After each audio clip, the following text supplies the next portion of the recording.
more than one run in a game. So he's been on an absolute roll, and the only thing that stopped him last time was that hamstring strain. He was going along nicely in that game against the Redbirds. I'm looking to pick up right where he left off. He's on a career high 5-game winning streak. It's Felipe Lopez in the box, ready to go. Taking the first pitch, and that's ball one. Lopez on a 4-game hitting streak, 304, 6 homers, 31 runs batted in. Has 3 hits and 8 at-bats in this series. Hey. 2-0. Larry Vanover behind the plate. Getaway day. Pitch is right down the middle. So's that one. All 3. 3-0 to Lopez. Wandy's body language is priceless. Maybe Larry slept on his right arm. It's all numb back there. You can't move it. 4-pitch walk to Lopez. Wandy is 4-5 in his career against the Brewers with an ERA of 4.22. Astros are 14-8 in his 22 starts this year. He faces Mike Cameron next. 253 for Cameron, 15 bombs. He's driven in 45. Well, can't get that low fastball called. Go to plan B. See if you can throw that curveball over and get an easy strike one that way. There he goes. Cameron takes it for a strike. Cameron 2 for 7 in this series. He had those 2 hits last night. And he looks a strike 2. No balls, 2 strikes. Miguel Tejada moving around at shortstop. He was breaking for second base. He's just constant motion out there at short. We just need to put a camera on him. And a Miggy cam and just isolate on him one day. He just cannot stay still. 1 ball, 2 strikes. Ryan Braun is on deck. The Brewers have an off day tomorrow, then they're back home. Roy Oswalt is cleared to start Tuesday night now in Florida. Snap throw to first. Safe. Lopez diving back in after ball 2 was delivered. I read a quote from Bob Uecker the other day where he said in his playing days he led the league and get him next time. Q leads the league and man, he just missed. Yeah, he does. Good job by Darren Erstad to move his body out of the way, but there's a hit into left field. And first and second, nobody out for the Brewers. For Ryan Braun. And Ryan Braun, who absolutely wears out left-handed pitching, hitting close to 400 against him with a slugging percentage over 700. So right out of the gate here, critical situation for Wandy. This is the way the game started last night. Walk, single, Lopez, Cameron, and Brewers ended up scoring 1 run. There's the breakdown on Ryan Braun. Just wearing out lefties. 398. He's on a 6-game hitting streak now. 13 for his last 29, and he takes ball 1. 320 batting average for Braun. He has 22 homers, 79 runs batted in. Right-handed hitters, 251 against Wandy. Braun is 3 for 11 against him. He hits the corner, and that evens the count of 1-1 with Prince Fielder on deck. Braun has really been surging on this road trip with a 368 batting average. It's been a long trip. This is game number 9 for the Brewers. They're 4-4. They went to San Diego and L.A. Tejada comes in, gets it to second. Matsui to Erstad, double play.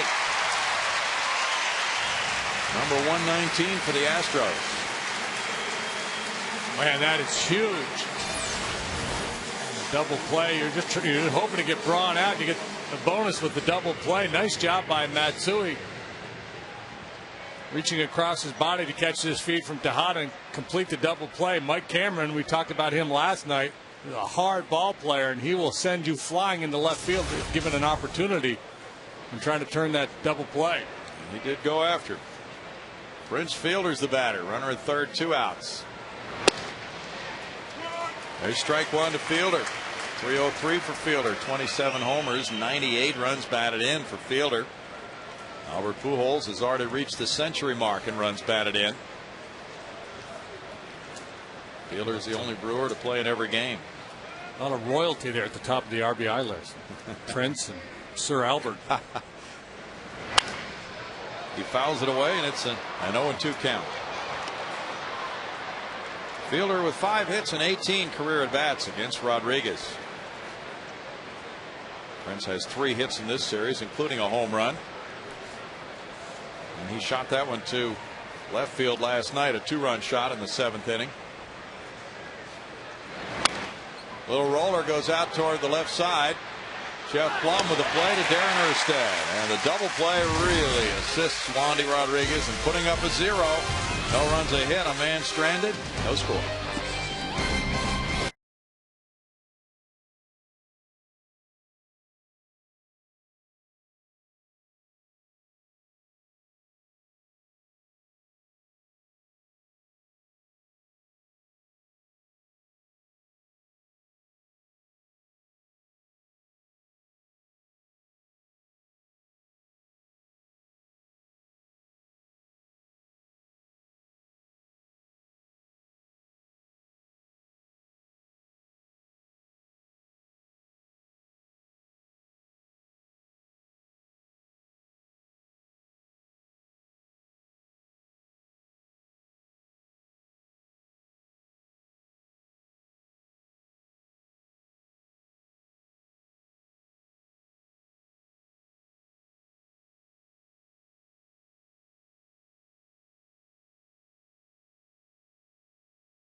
Michael Bourne is back in the lineup after missing 3 games. He's the center fielder and leadoff man, followed by Kazuo Matsui at second base. Miguel Tejada bats third and plays shortstop. The cleanup man is 300 home run man Carlos Lee. With Jeff Plum at third base, Jason Michaels in right field, Darren Erstad first base, Alberto Quintero the catcher for Wandy Rodriguez. 23-year-old Giovanni Gallardo works for the Brewers here this afternoon. Got good stuff. Got all the tools. Fastball, curve, slider, change. 10-8 record, 3.59 ERA. He's a strikeout pitcher. And the number that really jumps out at you, that 216 batting average against. Tough customer here, Gallardo. 1 ball, 1 strike. Giovanni just 23, as you mentioned, a second-round pick in 04. Born in Mexico. Grew up in the Fort Worth area. Little tap goes foul for Michael Bourne, who was out with a groin strain. Jason Michaels filled in capably and hit well in center field. Now he's in right today. 286 for Bourne, 3 homers, 27 runs batted in. Michaels hitting .231 in the month of August. And Gallardo opens with a strikeout.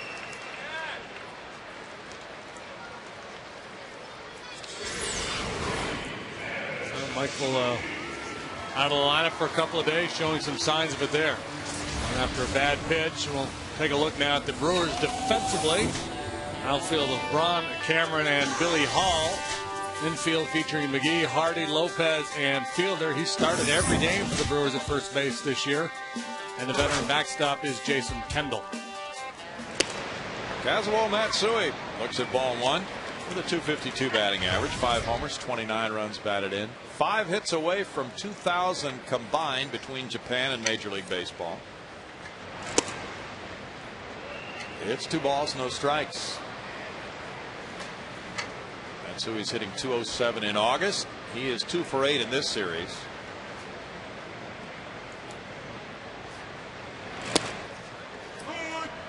It's 2-1 to Caswell, who's been leading off in the absence of Michael Bourne. And when he hits that 2,000 hit mark, he'll be the 5th player to have 400 steals and 2,000 hits in Japan and the United States. Ground ball to second, and Lopez, or strictly in Japan, that's out number 2. So he's joining select company here and a few more hits. And Japanese media has been growing surrounding Matsui's quest for hit number 2,000. He's been a rock star in Japan for a long time. He's one of the premier players over there, of course. Used to hit a lot of home runs. Was considered the best shortstop in Japan.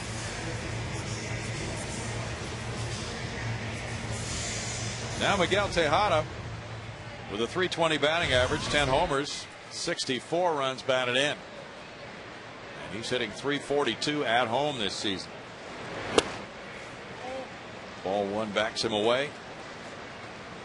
Tejada 2 for 6 against Gallardo. He homered off Giovanni here on May 20th.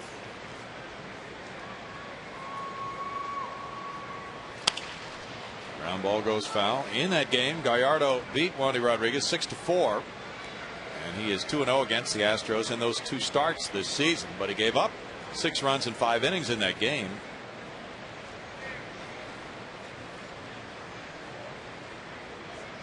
And he had a complete game win here over Felipe Paulino in April. That was the first complete game of his career. He's 2-1 lifetime at Minute Maid Park. I mean, make it a loss to Wandy in that game May 20th. He lost that game 6-4. So he's 1-1 against Houston this year. They got cuffed around pretty good last time out in L.A. 9 runs allowed in 5 1/3. Yes, he did. Fly ball to right. Bill Hall over near the line. And that's a 1-2-3 first. And no score after 1.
Thousand fans will receive an Astros Gold Star Cap collectible courtesy of AT&T. The Cap collectible is the 3rd piece in a 4-piece set, and stick around after the game for Friday night fireworks presented by Marathon Oil Corporation, weather of course permitting. For more information, visit Astros.com or call 1-877-9-ASTROS, guys. Thanks, Patty. Casey McGee, the batter. The count is 1-1.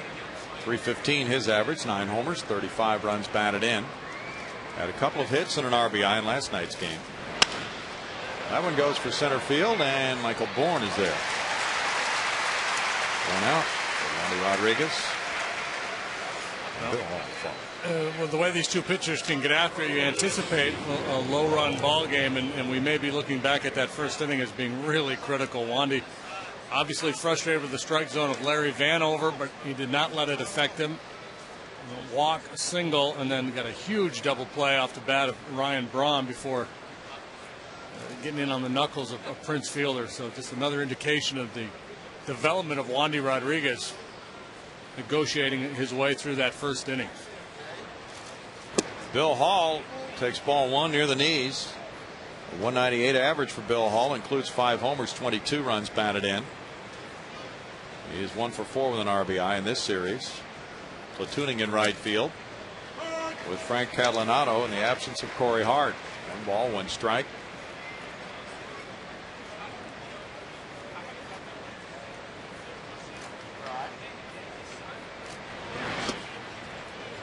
It's 2-1. Cecil Cooper said the results are not in yet on the MRI on Mike Hampton's right knee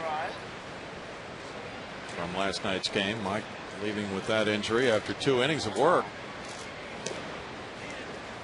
It's 3 balls, 1 strike. Roy Oswalt threw a bullpen today, and he is set to go for Tuesday night in Florida. Much improved on the lower back issue. Well, so things starting to look a little better over there in the Astros dugout. Wandy on the hill today. Roy feeling better. Michael Bourne back into left center field. Catches up with it. Well, Jason Michaels has been going. Michael Bourne probably felt like, I better get back out there. That guy's trying to steal my job. Yeah. Well, that's a good sign. And Michael moving well. No indications that the groin is bothering him. J.J. Hardy's the batter. Hardy, a .227 hitter with 11 homers, has driven in 45 runs. Has 2 hits in this series.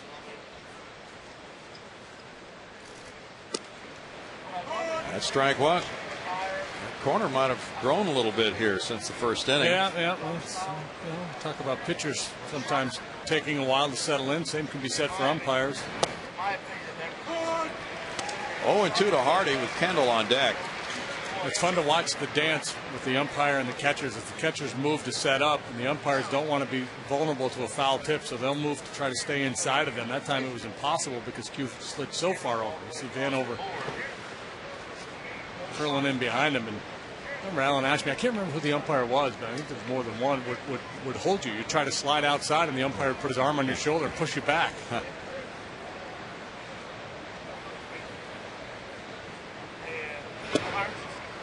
A lot of them will, it looks like Vanover's one of them, will put that hand very lightly on the back of the catcher.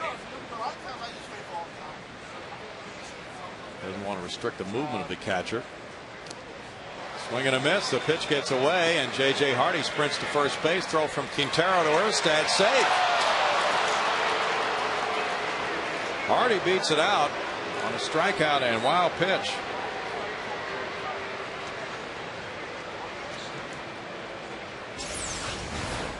His curveball is a swing and miss pitch, and Q looked to me like he tried to pick it as opposed to block it. He got on it in a hurry, and he's got a cannon for an arm, but good heads up play here by Hardy. Hustling down the line and just beating that throw at first base. Jason Kendall's the batter. Kendall hit a homer Friday night here. There's ball 1. That was his 7th career homer at Minute Maid Park of 74 in his major league career. 7 have come here. 232 with a homer and 28 runs batted in. Guys who don't typically hit home runs come here and their eyes light up when they look out at the Crawford boxes. Jack Wilson's the same. Jack Wilson's hit a good percentage of his career home runs in this ballpark. That was Kendall's first homer since last September. 383 at bats. I don't think the sluggers get too worked up about it because they feel like they can take you deep in just about any part of any ballpark. But the guys who don't hit a lot of home runs probably have to fight the temptation to try to jerk everything. The right-handed hitters trying to hook the ball into those seats.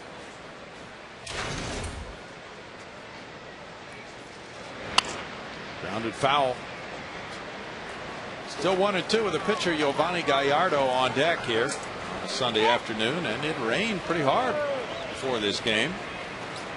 Nice to have a roof covering the field.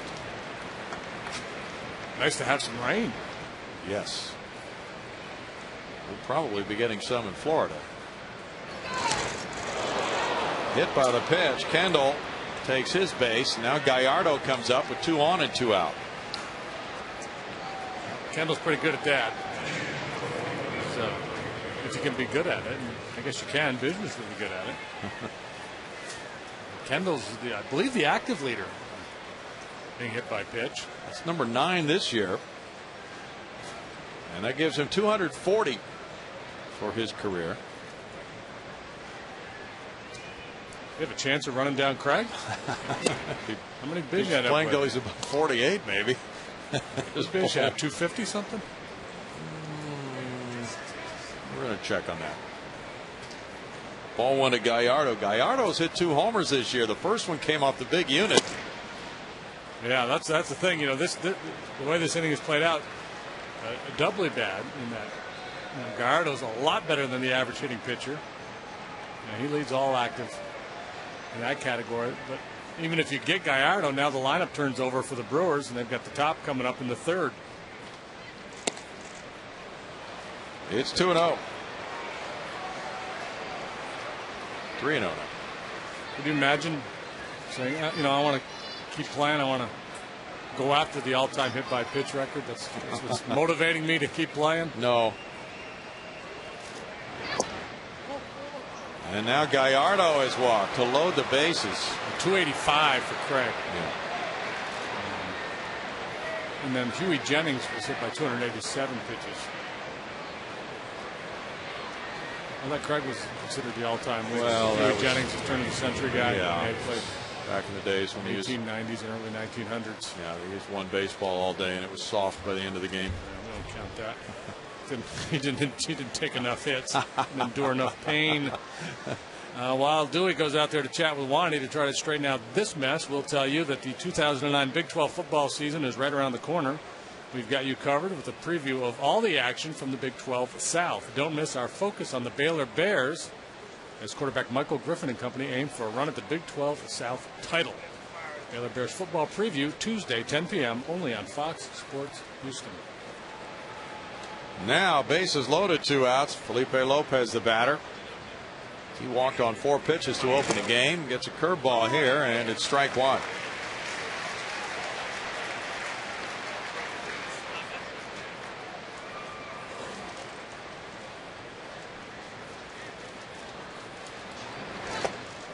That went down and in, makes it a 1-ball-1-strike count to Lopez. Lopez 1 for 13 in his career against Rodriguez.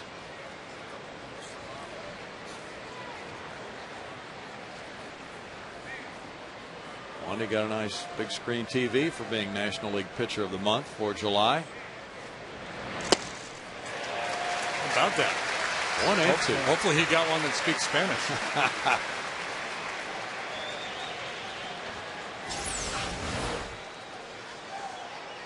Second inning in a row where Wandy's been confronted with a very dangerous situation.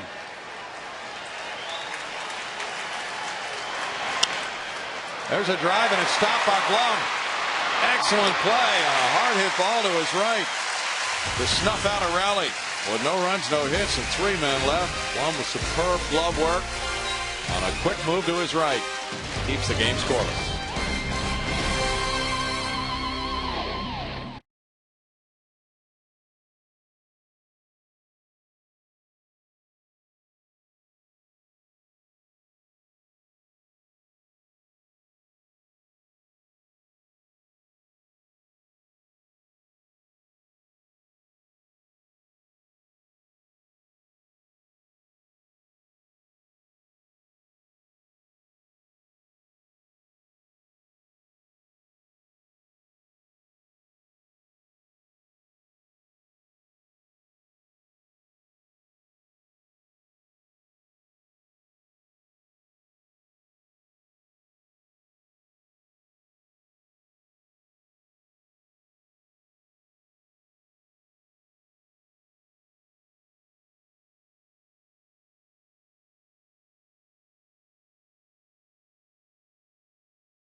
Some fine assists.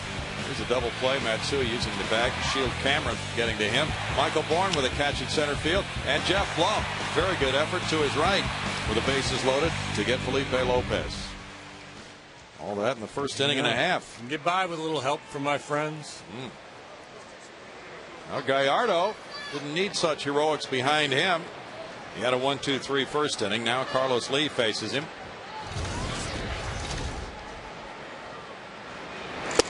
Carlos with that milestone 300th career homer last night, taking strike one. 316. That was his 19th homer this season. He's driven in 66. He's 4 for 9 in this series. Bouncer to second. Lopez over to fielder. 4 straight for Gallardo. Gallardo is 119 and lost 11 in his major league career. He came up in 07 and was 9-5 last year. He was hurt, didn't get a decision, had left knee surgery,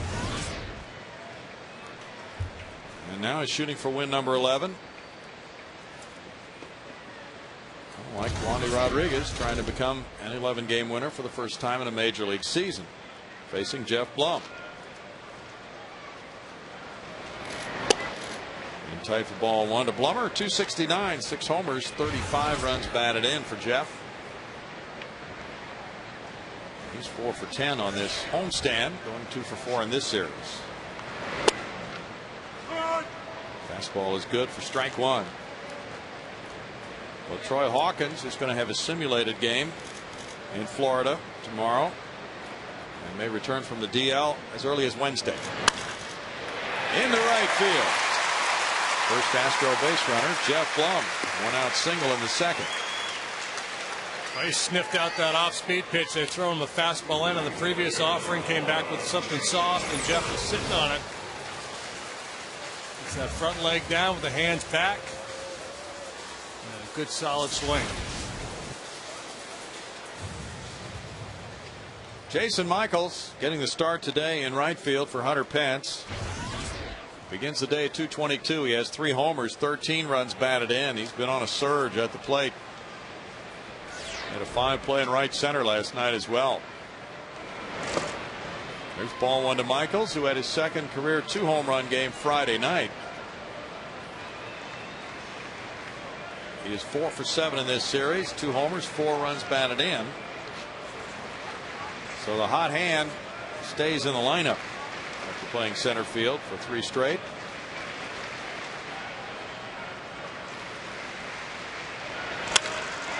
And he lashes a line drive to left field. Blum heads for third. Ball kicks off the wall. Ryan Braun with a throw in toward third base. A double for Michaels. And he continues to blast out the extra base hits.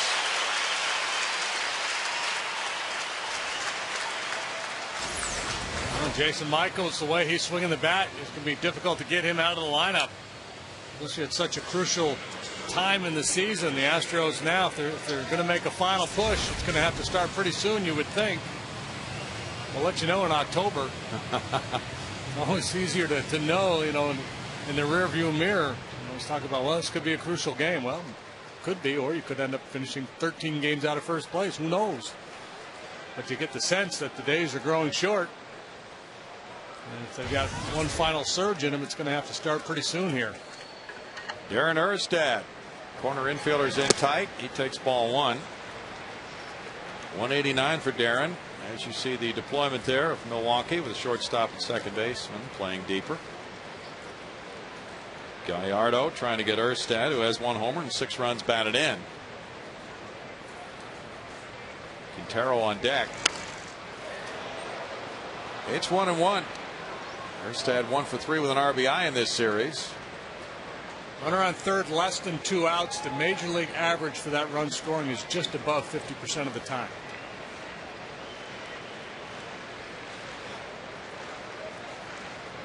Erstad had an RBI double starting at first base Friday night. I'm guessing if you're an individual player and you get that guy in 40% or more, you're doing a pretty good job.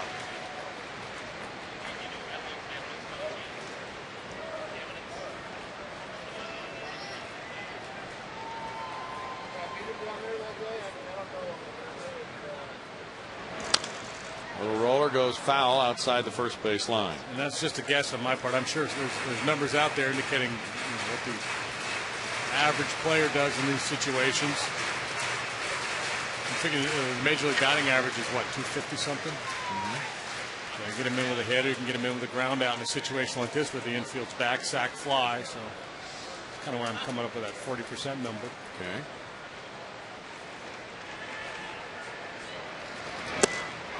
Fastball and a strikeout. It's a more difficult proposition when you got a frontline pitcher on the mound, and Gallardo certainly is that. And he knows how to go after a strikeout. Man on third, he doesn't want that ball put in play. And climbed the ladder with that 2-strike fastball, and Ersty, a little anxious trying to drive in that run, did him a favor. Humberto Quintero, 242, 1 homer, 10 runs batted in. Try to give his club a lift with the pitcher Wandy Rodriguez on deck. Q 1 for 3 against Gallardo in his career. You know, this may backfire on Ken Maka pitching to Q and not walking him and facing Wandy, but I like the move this early in the game. I've got a guy like Giovanni Gallardo on the mound. I feel like, hey, he should be able to get the 8-hole hitter out and have the pitcher leading out the next inning.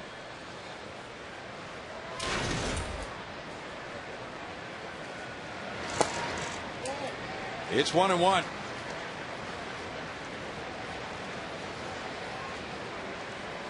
Q's first start in this series. He started the middle game of the San Francisco series. 4 for 14 with 2 outs and men in scoring position.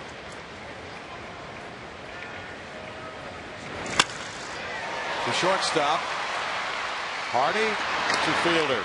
And it's no runs, 2 hits, 2 left for the Astros after 2, no score.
Stay tuned for that. Now we look at Wesley Wright in the bullpen. Is he old enough to drive? Well, just looking at him, you might have to ask that question. Last night he threw 61 pitches. Tim Burdack threw 38. Yorman Bizzardo 41 pitches out of that Astro bullpen, which wound up throwing 156 pitches. All the relievers combined last night. The strike one to Mike Cameron. He singled to left. So that makes it extra important that Wandy's hamstring hold up here this afternoon. So far, so good. It's 1-2. Cameron has 256 homers and 295 steals in his career. That's strike 3. Third strikeout for Wandy. Wandy's not a real hard thrower, but the hitters will tell you he's got a sneaky fastball that gets on you quicker than you anticipate. This is a great example here. Cameron barely gets that front leg down, and he just doesn't have time to pull the trigger on that fastball. Second strikeout for Wandy. Now Ryan Braun. Braun bounced into that double play, which was so big in the first inning. Looks at ball one. Washington 3, Arizona 1. They've played 3 in Washington. Adam Dunn hit his 30th home run. Nationals in pursuit of win number 8 in a row. Baseball is such a wacky game. You got a team that's 39 and 72 and trying to run down their 8th consecutive win. That doesn't happen anywhere else. Probably not. Smack foul, 1 and 2. Now every team ought to have some kind of a streak in it, right? But not necessarily 8 in a row for a last place team. Yeah, a team that, you know, and so they had what, 30. They had 32 wins when this streak started. 32 and 72. The likelihood that you win 3 in a row is small. Michael Bourne in left center. Carlos Lee is there. 2 outs.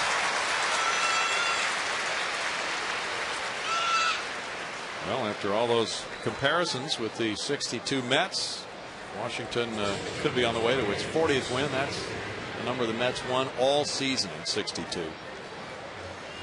40 and 120. Had to be a lot of fun. Oh, boy. Well, you know, expansion team, all that good stuff. We probably had a little fun anyway. Strike the Prince Fielder. Made a little history.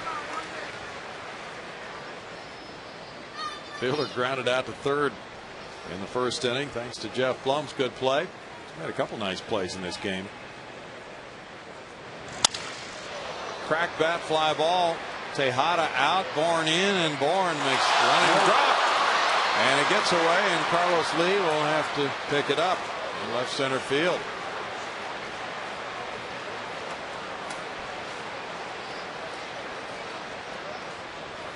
Fielder winds up at second as Bourne fails to hold the ball. I made that real nice catch going to the outfield wall, and here just clanks it. He went a long way, and he was running hard, but that's an E8.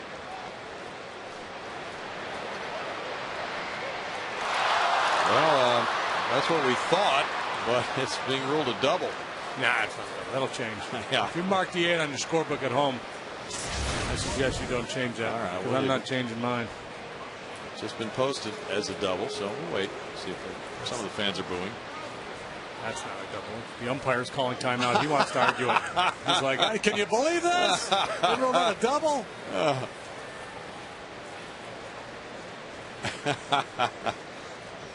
Casey McGee, the batter. McGee hit a fly ball to center in the second inning.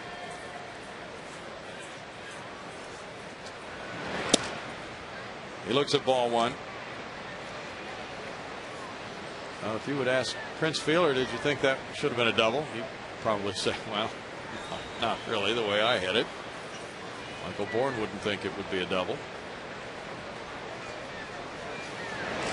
Yeah, you know, I'm trying to guess along with the official score here. He's probably thinking about the ball. If the guy hits the ball in the alleys or towards the line, and the outfielder runs a long way, reaches for it, and hits off the end of his glove, that's a double. Right. But I don't think that applies here. I mean, he was running hard. He had to come a long way, but he was right there. Yeah. Slowed down. A little different if he has to run hard all the way. Yeah. 3 balls, no strikes. He was pretty exasperated, as you could tell from the look on his face. Well, he needs Wandy to pick him up. Defense has been pretty good behind Wandy so far today. Bailed him out a couple of times. It's Wandy's turn to pick up Michael. 3-1 to McGee. Brewers have won 7 of their last 10 games here at Minute Maid Park. They're 28-49 in Houston. Detroit leads Minnesota 6-3. They've played 5 in the Motor City. Miguel Cabrera hit his 23rd. 3-2 now. The Astros had to be cautious with both Wandy and Roy coming back from their injuries. Going off flat ground and graduating to the mound. Make sure everything was okay before taking these starts. Fly ball, Michael Bourne in center. No runs. So far, it's down as one hit. That may change. And a man left. No score.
Patty Smith.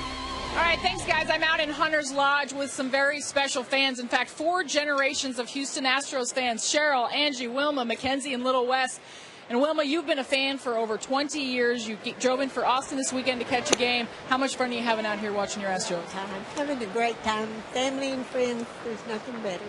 Now, you know, we got to talk a little bit about this little guy here. I don't know how close you guys can get in, but they call him Little Pudge because he looks just like Pudge. They came to the game early, went down there. Pudge actually saw him and couldn't even believe the resemblance. He just thought it was just awesome. Signed a ball for him. So that's our Little Pudge. You guys are big fans, aren't you, Ange? Absolutely. We love Pudge. We love coming out here. We watch the Astros forever.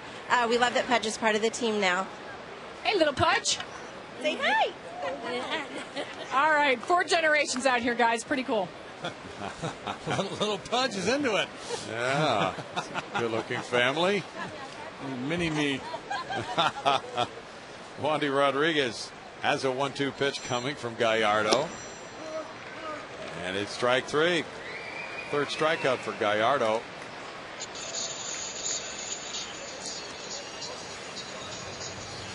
That's a nice family.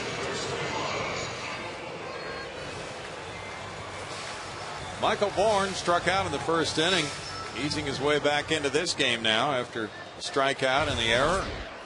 Having a few days off. Third baseman McGee in close. And there's strike 1 to him.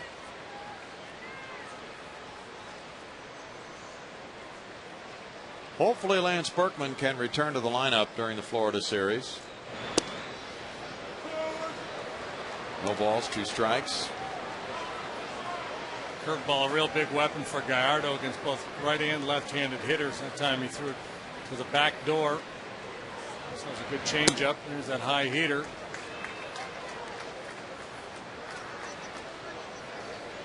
Pirates lead the Cardinals 3-1 at the end of 5 in Pittsburgh.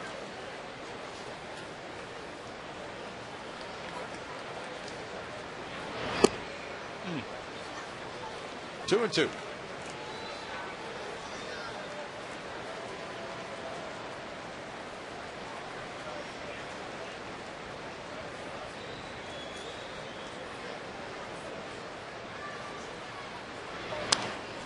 Foul back by Bourne. He continues to battle on Gallardo.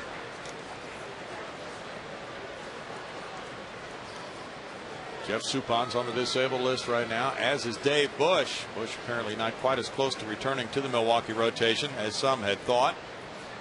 He has a little stiffness in his forearm. They played without Ricky Weeks pretty much all year. He's done for the season. A torn sheath in his wrist. Second time that's happened to him in his career on both hands. Kind of weird. Did it checking a swing. Into center field. Bourne is on with a 1-out single. Hit number 3 for the Astros. If you're looking for a chink in the armor with Giovanni Gallardo out there, it is the running game. He's been successful 13 out of 15 times with Gallardo on the hill, so Michael Bourne ought to be thinking about stealing a bag here. As long as that groin feels good. And so far, watching him play the outfield, he's been running around just fine. 39 steals for the National League leader in 49 attempts. Now it's Matsui batting. He grounded out to second.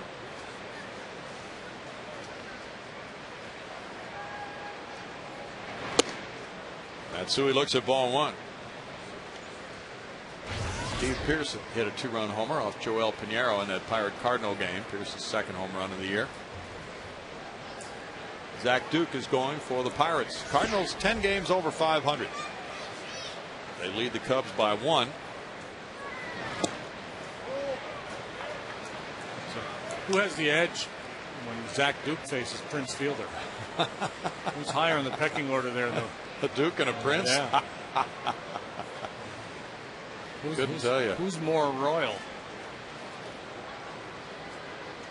You ought to do your all royalty team. Jeff King. Jeff King will be on there. Mel Queen. Mel Queen. 3-0. Earl Weaver could manage. Yeah.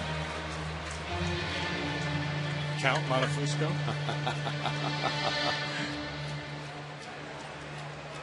Jack Lord will throw out the first pitch. Yeah. Brandon Knight. Ray Knight. 3 balls and a strike to Kazuo Matsui. Larry Jester. Well, yeah, you got to stretch a little bit. Yeah. Got to use your imagination here. It was Jester, but we'll make it Jester for this one. Back.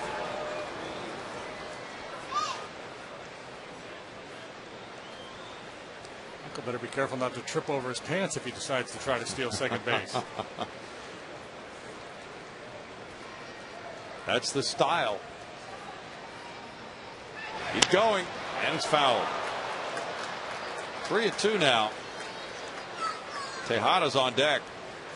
And going there on 3-1, 3-2. This is not an automatic go with only 1 out, but I'm sure he'll be on the move here. Trying to stay out of a double play, counting on either ball 4 or contact from Matsui. Ideally, if you're trying to steal a bag, you'd rather go earlier in the count and give 2 hitters a chance to drive you in. But now you have some infielders on the move, maybe open up some holes for Matsui. When Gallardo came to the big leagues in 07, he shut out the Astros in both of his starts against them. 1 in Milwaukee, 1 here, for 7 innings in the first one, for 8 innings in the second one.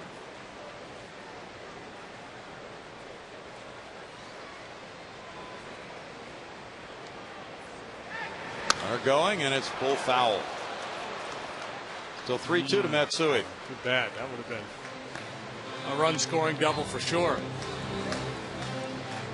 How about John Watson? Didn't they call him the Duke? They did.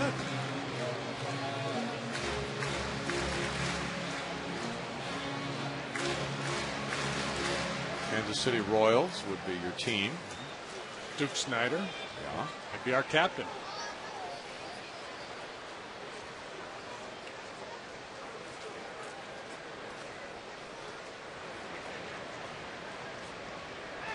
Bourne's going again. There's a line drive caught by McGee. Oh, man. That makes it a double play. Bad luck for the Astros. Matsui ripped a liner. It was caught by McGee, and it's a 5-3 double play with Bourne running on the pitch. After 3, no score.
Hall, who hit the fly ball to center field on a 3-1 pitch in the second inning.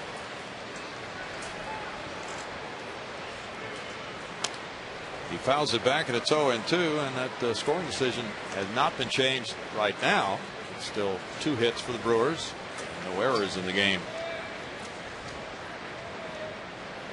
Wandy pitched around it all right by getting McGee.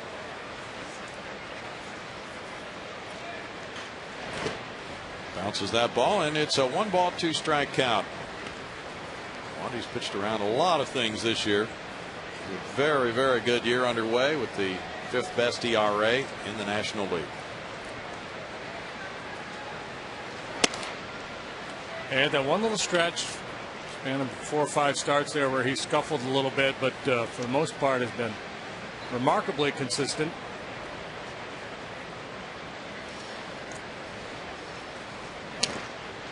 Tap foul. He's 10th in the league in strikeouts. So he'll be facing the Brewers again if the schedule holds next Friday in Milwaukee. Brewers have a day off tomorrow, so we'll have to see what their rotation winds up being. And they'll be playing San Diego in Milwaukee Tuesday, Wednesday, Thursday. I imagine the Brewers will just stay with a 4-man staff and use that extra day. Banged up as they are. Villanueva, Parra, Looper joining Gallardo in the rotation right now. That's strikeout number 3, and we go to Patty Smith. Well, guys, the Astros and Diamondbacks continue a weekend series on Saturday, August 22nd at 6:05-ish. Get to the game early as the first 10,000 fans will receive a special bronze Craig Biggio bust collectible, courtesy of Coca-Cola and Walmart. This collectible is the final piece in a special Bagwell Biggio collectible set. Come on out and enjoy one of the last weekends of summer here at Minute Maid Park. Get your tickets today by calling 1-877-9-ASTROS or visit Astros.com, guys. That one hit the third base bag and trickles on into left field for a double for J.J. Hardy. Jeff Blum was coming over to play it, and Hardy, who's been hard-pressed to find hits, finds a lucky one there. Boy, and he had a lucky one last night. He had a little soft little blooper over the mound that went for an infield hit. That's the only way you're going to beat Jeff Blum down at third base this year, with a little trickery. The ball skimming right off the bag, and no sooner does it pass by than Blummer says, "You got to be kidding me. Come on, man, that's not fair."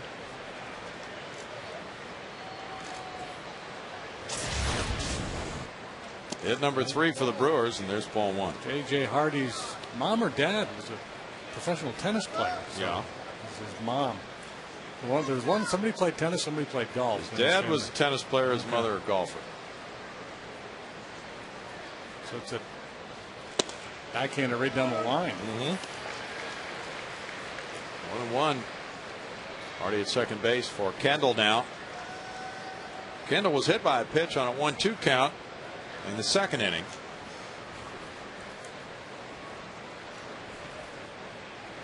Jason, 35 years old now. He was a first-round pick of the Pirates in '92.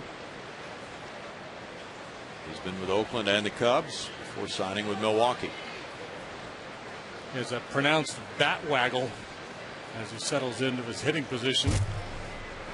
Wonder if batting stance guy does him. Probably does.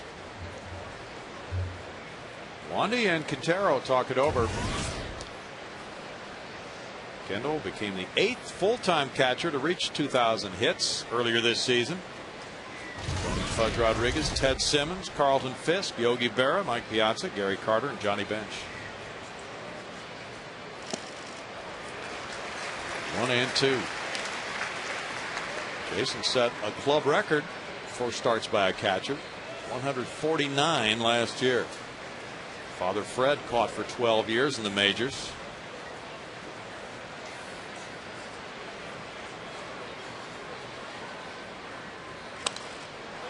In the air and foul. And you talked about him being an old school type player, you know, no batting gloves, chokes up on the bat a little bit. Hangs in there, willing to get hit by a pitch. Tough as nails guy.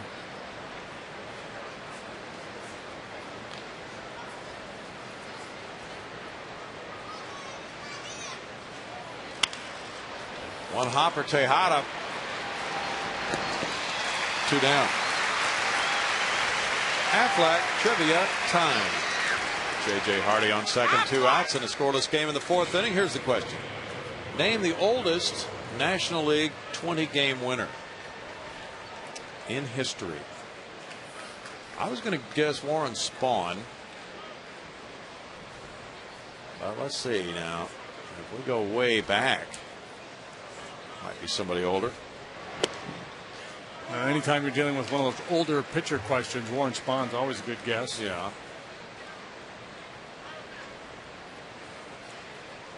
There's the Milwaukee tie-in.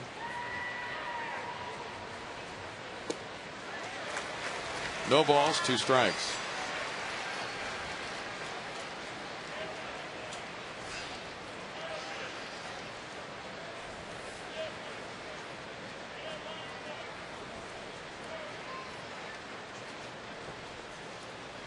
One and 2 to Gallardo. Gallardo became the first pitcher ever to hit a homer off Randy Johnson. That was in his first start of this season.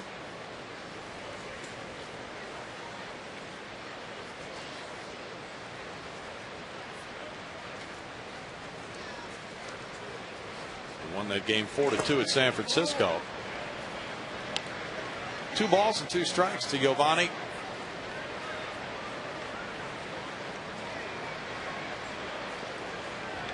Not only did he take the unit deep, but he took him deep at that ballpark. Yeah. Man, that's impressive. Sure is. This one heads for right field. Chasing Michaels over. In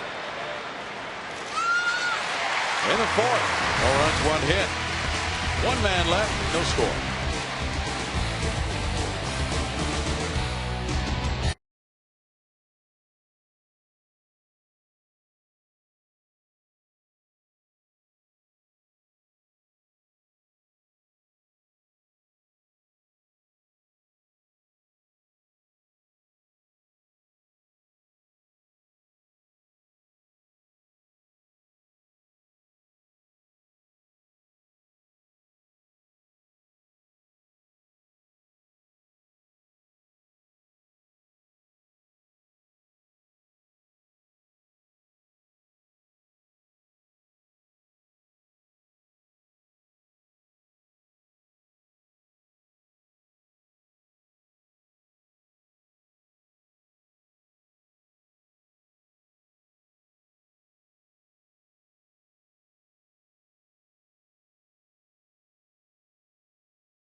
Was 42 when he went 23-7 for the 1963 Milwaukee Braves, even before the Cheeseheads arrived. Spawny.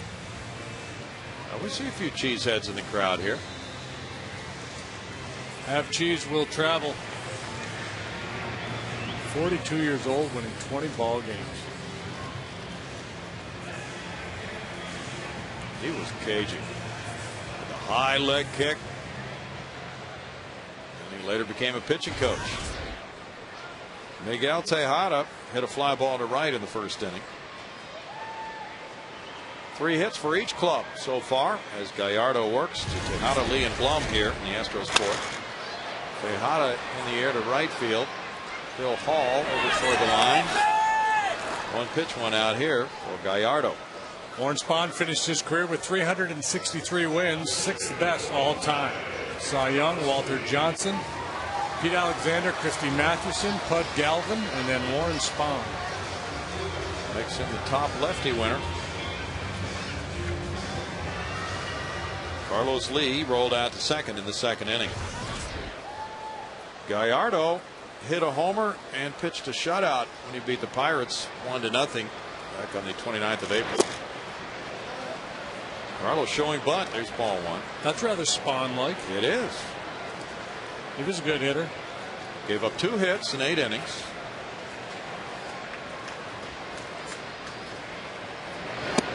I love the target that Jason Kendall gives back there. Quiet, sets the target early, gets small, draws your focus in. Like Brad Ausmus. Yep. 3 balls, no strikes. There have been only 3 pitchers in history who have hit a homer and struck out at least 10 in a 1-0 game. Gallardo became the 3rd. 4-pitch walk for El Caballo. First walk of the day for Gallardo. Our Texas Ford Dealers League leaders will show you the milestones reached this season by Astros players. Pudge Rodriguez hit home run number 300 in A-17. And then he set the all-time record for games caught. 2,227 June 17th. Lance Berkman June 13th hit his 300th homer. Miggy Tejada got hit number 2,000. And Carlos Lee last night hit his 300th home run. First team in Major League history to have 3 players hit their 300th homers in the same season. Jeff Blum single to right. That's ball 1.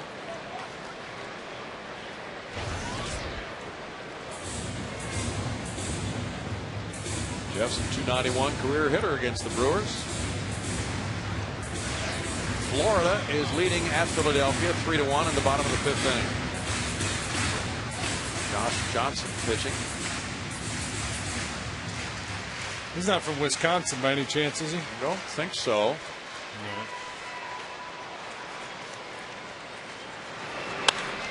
High to right field. That's going to stay up for a while. Jeff Blum with a majestic 2-run shot to give the Astros a 2-0 lead. He put some air underneath that 2-run homer, number 7 of the year. 37 runs batted in for Jeff Blum. Well, it took a while for the home runs to come for Jeff Blum. Now starting to hit for more power. And there's a great swing here. If you recall, last time he got a single on a changeup. Now this time they try to sneak a piece of cheese by him. And that's not going to work either. Next time, I don't know what guy was going to do. Probably throw him curveballs. That was indeed impressive. Jason Michaels next. Foul ball, strike 1. What a swing. That one involved everybody just watching the flight of it. It was a no-doubter. It's one of those fun flights of the baseball for the fans to watch. 1 ball, 1 strike. He homered off Matt Cain earlier on this homestand.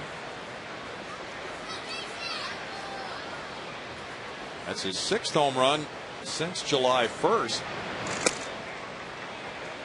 Of the 7 he has hit this season. 2 balls and a strike. And a nice lift for the Astros.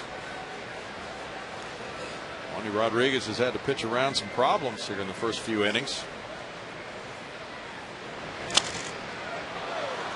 Gallardo's given up 17 long balls this season.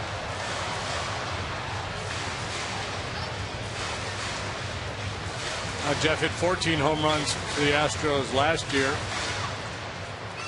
It's his best home run mark ever. His previous 2 years with the Astros, back in 02 and 03, he had exactly 10 home runs and 52 driven in each of those 2 seasons. So he's on a pace to have a similar year again this year.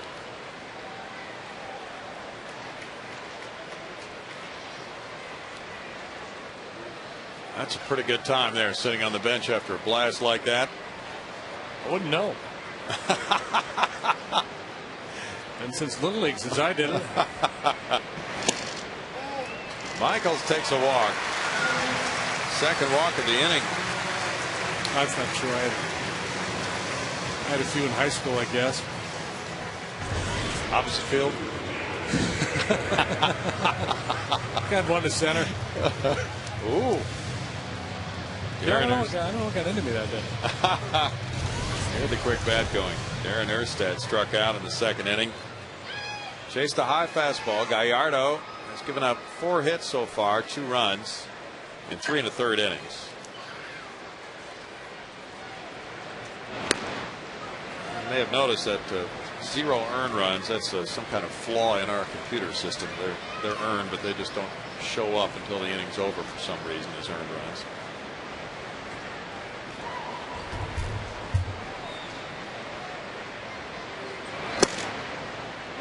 Strike to Erstad.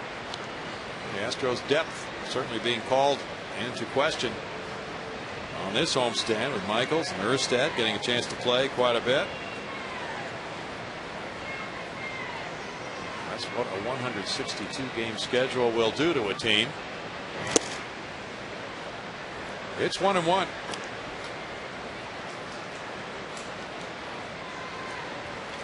These guys have been waiting patiently for playing time too. Waiting. I'm not sure how patiently, but certainly waiting. Well, Darren was jogging down the hallway of the clubhouse toward the batting cage before this game today. That's not unusual for him. He is really a high energy guy. Fun to watch him go about his preparations for a game. He's just all hustle, working nonstop before a game.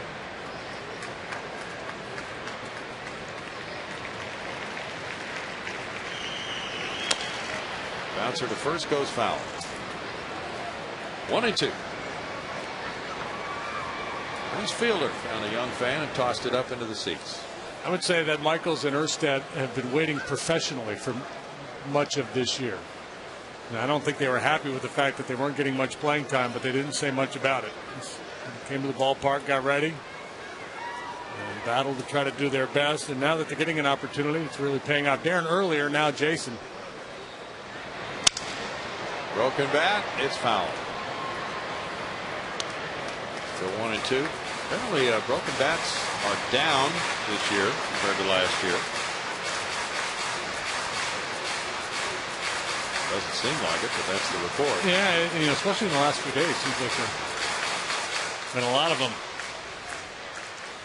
I wonder if fewer guys are using the maple bats. I think that's part of it.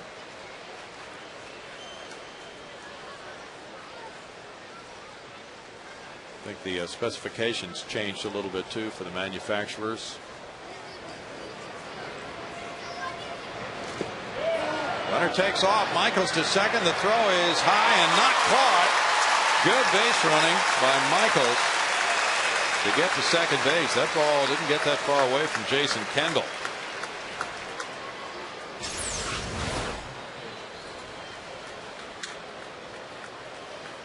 No, he was aggressive with his secondary lead and just made a good quick read of it.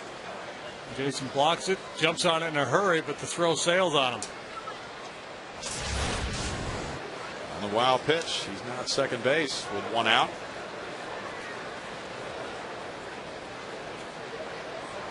Play like that can really amount to something later on in a game, depending on what happens. Astros have had a few plays like that where the runner has not taken that opportunity here in the last couple of weeks.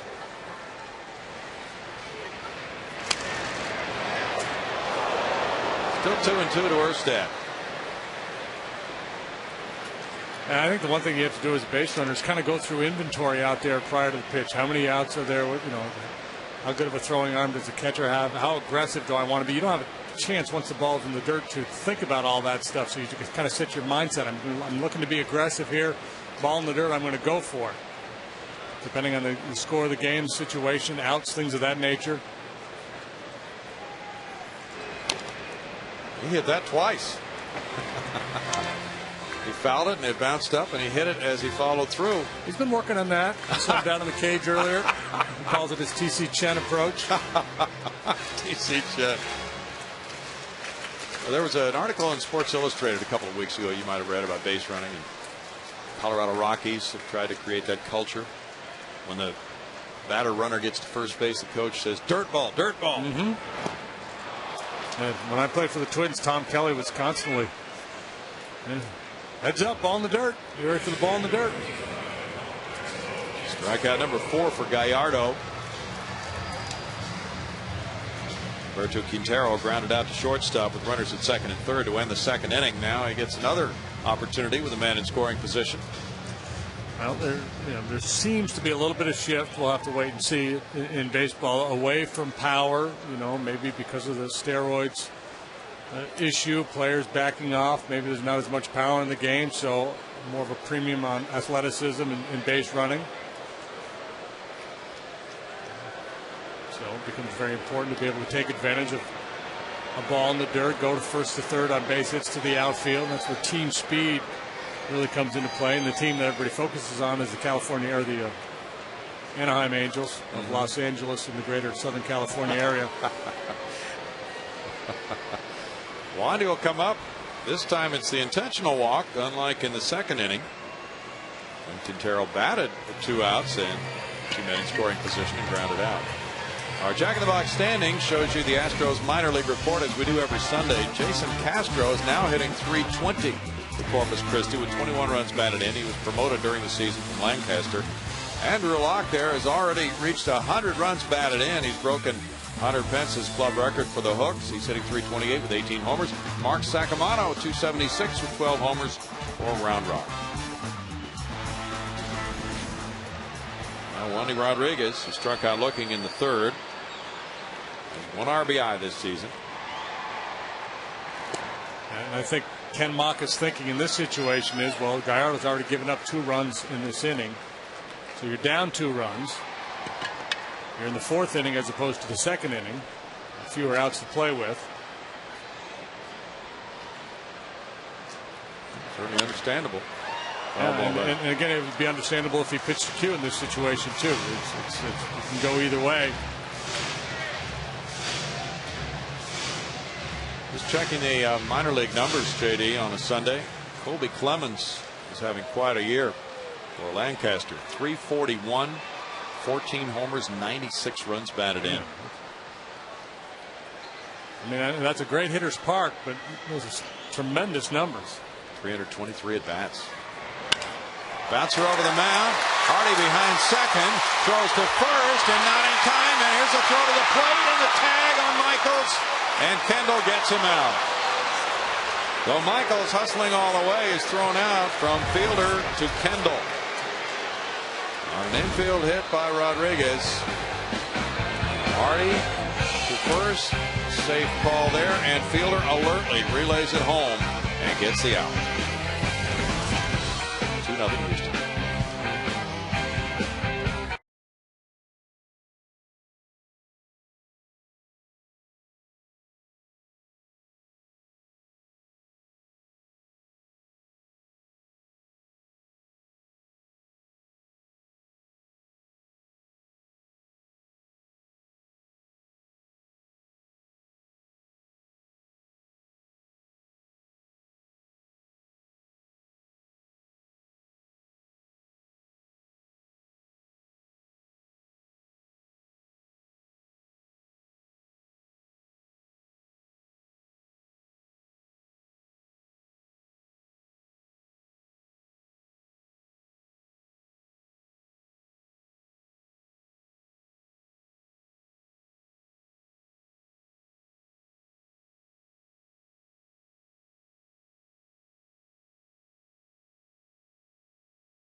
Century ago was a train station. Well, the train was rolling around third base, Jason Michaels, but he was thrown out at the plate on a tag by Jason Kendall. Here's a look at it. Very similar play that we had the other night when Jason was able to steal a run on the Giants on a play like this. No out recorded at first.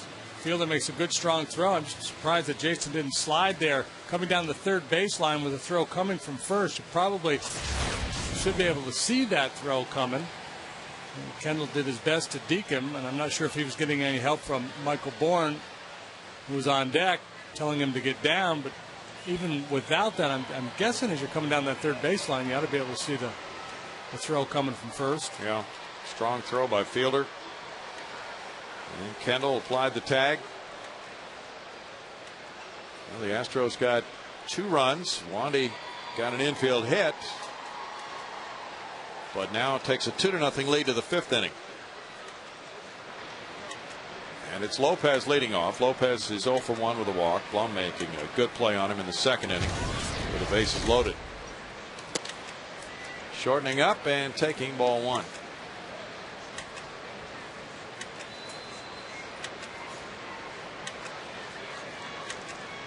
Big game for the Marlins today in Philadelphia with a chance to cut into the Phillies' lead over them. 1 ball, 1 strike. Marlins leading at 3-1. With Jamie Moyer having gone 5 innings, giving up 11 hits and 2 earned runs for the Phillies. He's now leaving the game. 2 balls and a strike. Phillies lead Florida by 5 right now, and Atlanta by 5.5.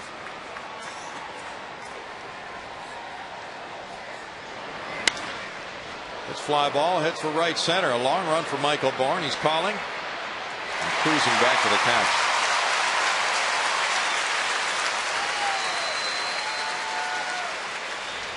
One out. Now Mike Cameron will bat. Michael letting Jason know early on, I've got this one, pal.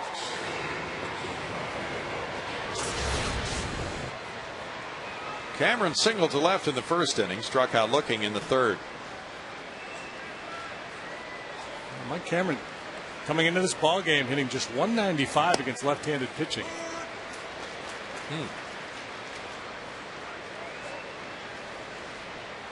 That's a little surprising. Yes, it is. Hey, 1 ball and 1 strike. Brewers won 90 games last year and made their first playoff appearance in 26 years. Cameron a part of that with 25 homers last season, 70 runs batted in. 1-2, and he really patrols center field well. He's had 5 20-20 seasons in his career. been around a good long while, a few different clubs, getting a chance to see him play more often now that he's in this division. I'd like to have this guy on my team. I like the way he goes after it. Plays hard. Matsui with a grab, 2 outs. Tell you one thing, if you're a second baseman or shortstop, a double play pivot, you know he's coming after you. 2 outs, and it's Ryan Braun. Braun is 0 for 2. Yeah, there's always guys in the game that get that reputation. If you're a middle infielder, that's the last guy you want over there in first base. I remember Don Baylor had the reputation when he played.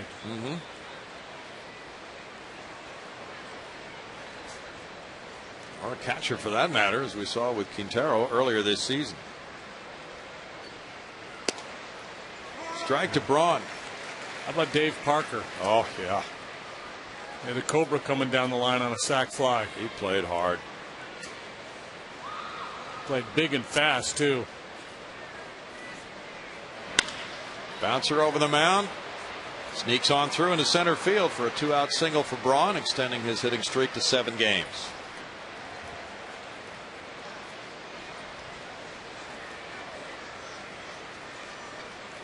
Prince Fielder comes up.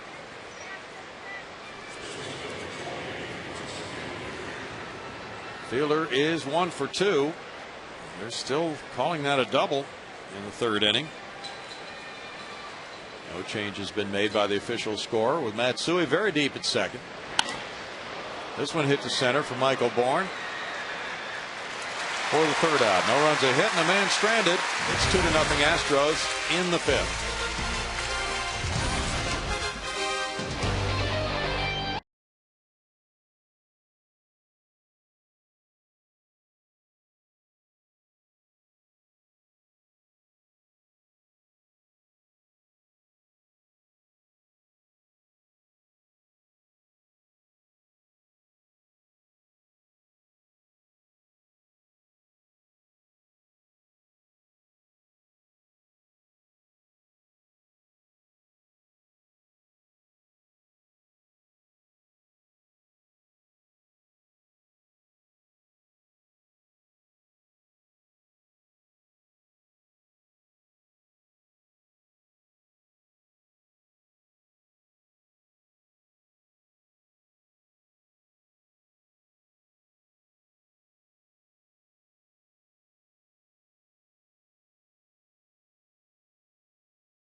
campus in the view deck or mezzanine. You get 2 free tickets in the same price level for kids 14 and under. There's only one more homestand left to take advantage of this great deal. For more information, visit Astros.com or stop by the Minute Maid Park box office. And guys, you were just talking about going to the last break about that double being changed, and Greg Lucas sitting here with him, and he's got the update. Yeah, well, Michael Bourne, who is up right now, is the guy that now has an error. They did finally change it. The defense that was being used apparently was, the scorer felt it was extraordinary effort if he had caught it, but nobody up here really agreed with that. And I know that the guys upstairs didn't agree with it. Art Howe didn't agree with it. And so finally, I think a cooler head prevailed. All right, and there you have it. This is our tandem team here coming through with the scoop for you guys. Team reporting. We report, you decide. Thank you, Patty and Greg. Michael Bourne fouls it back. Here's a look at the play. That was a very good effort.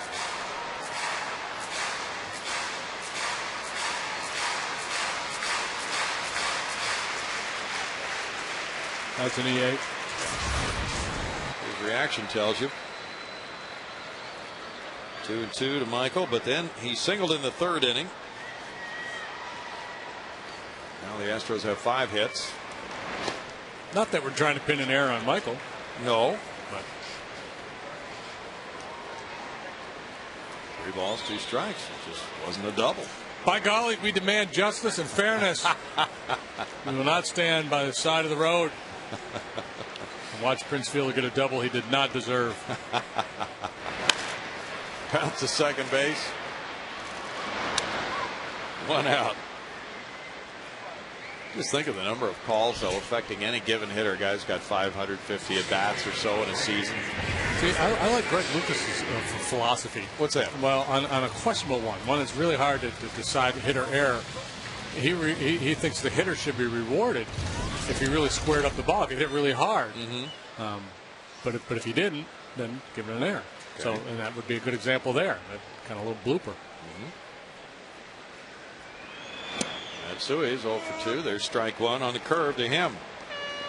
He lined into a double play in the 3rd with Bourne running on the pitch.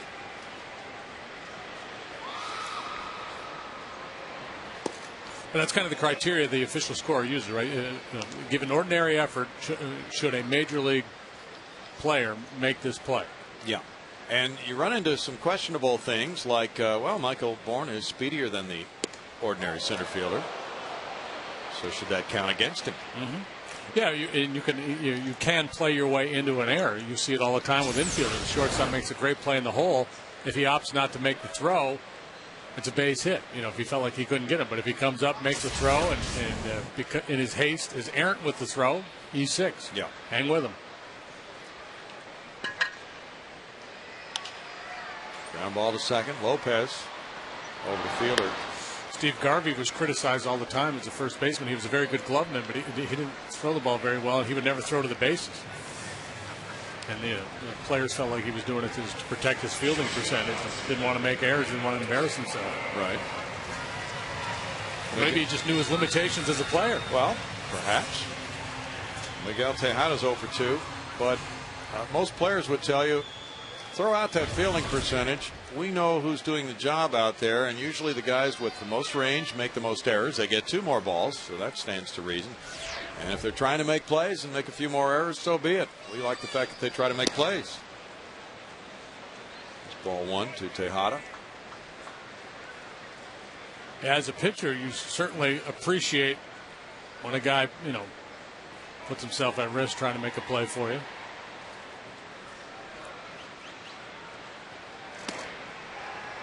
Two balls, no strikes. And again, it depends a lot on the situation. Sometimes you're better off not trying to make a play, given the situation in the game, in the inning, and that sort of thing. And that's where the baseball instincts kick in.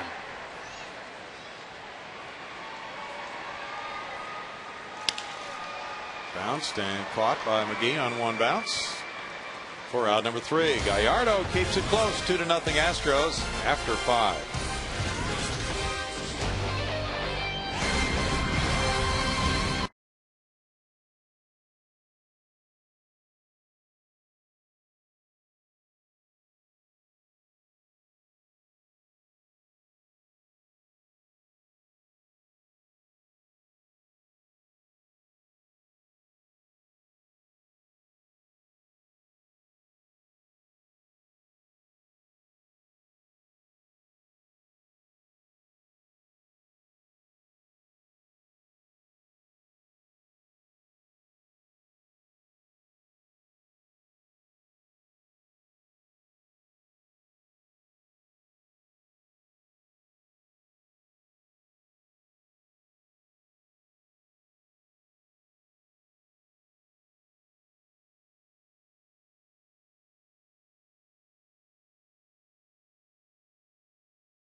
'85 Chevy Nova that was passed down from my parents.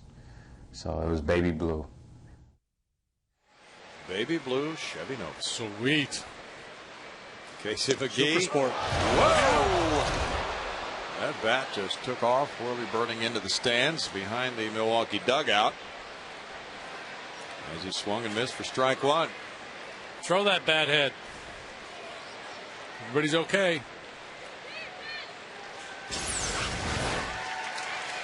They're going to pass it down to Casey McGee, and he'll have another one sent up to the person who caught that bat. Blood pressure's probably running a little high in that section right now. You know that. Yeah, take a big swig. No, you don't need to show us that. Yes, they're sitting close enough that they do have to beware of flying things. No balls, 2 strikes. I hate to see somebody down there in the first row or two taking their eyes off the field at any point during play. That is to run a risk.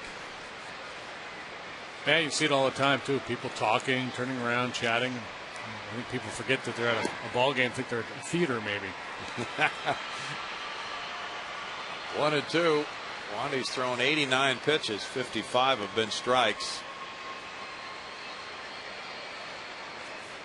Last night it was Bizzardo, Wright, Burdack, and Arias coming out of the bullpen and seeing action.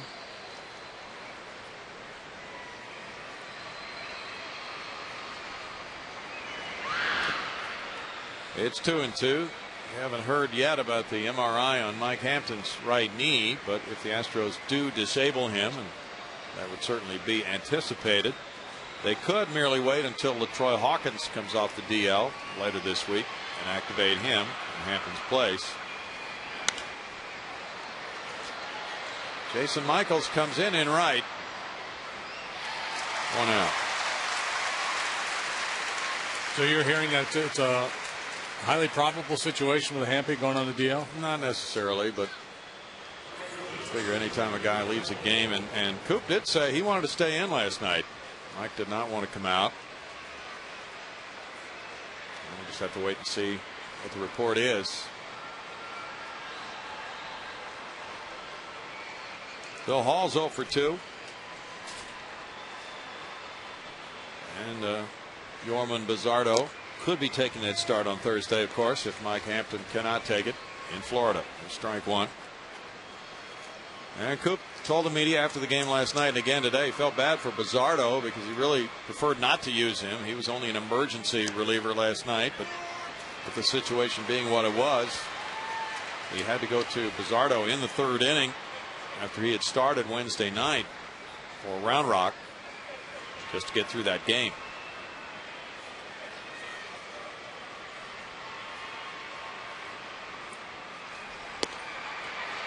One and two. Yeah, tough way for Bizzardo to break in with the Astros this year, but there really was no other option. No.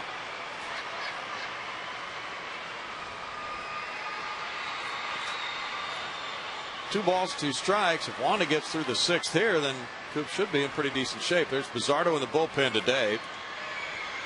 Chris Sampson didn't pitch last night, nor did Jeff Fulcino or Jose Valverde.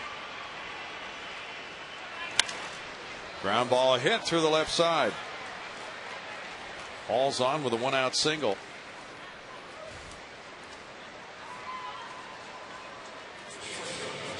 J.J. Hardy, who doubled to left off the third base bag, is the batter. 96 pitches here for Wandy.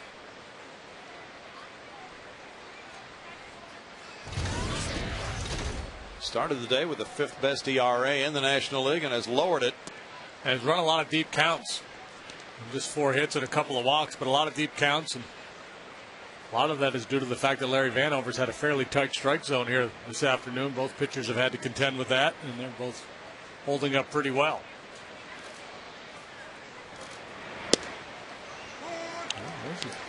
A little generosity on the outside corner. 1-1.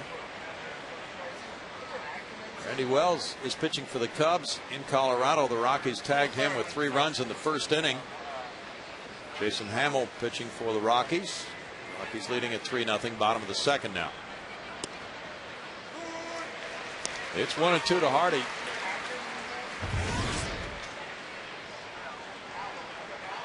Struck him out with a curveball in his first at bat. It ended up being a wild pitch, and Hardy reached, but he took a wild swing and a good curveball down. Wouldn't be surprised to see him go back in that direction again. Overthrew it a little bit. 2-2.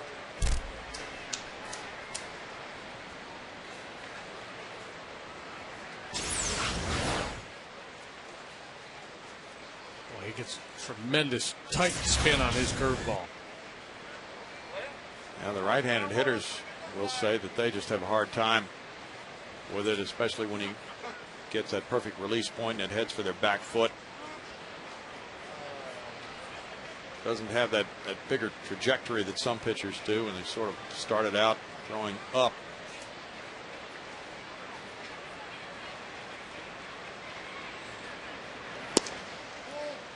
Three and two the count.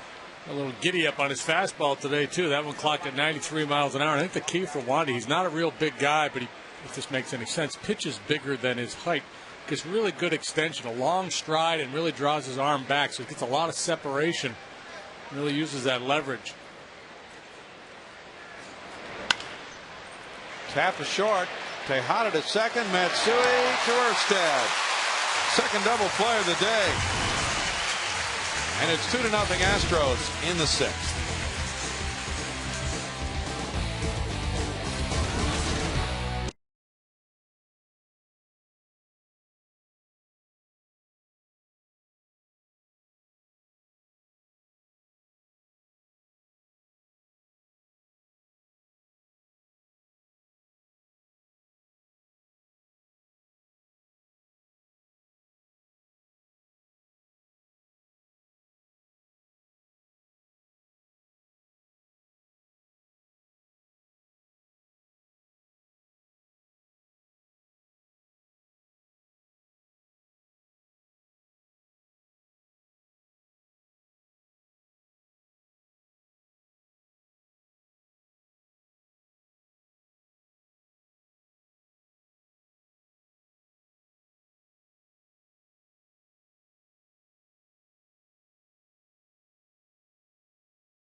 Slide sixth inning. Time now for the Coors Light freeze cam. Let's freeze a powerful swing from Jeff Blum, catching that fastball out in front of the plate in the fourth inning on a 1-0 pitch.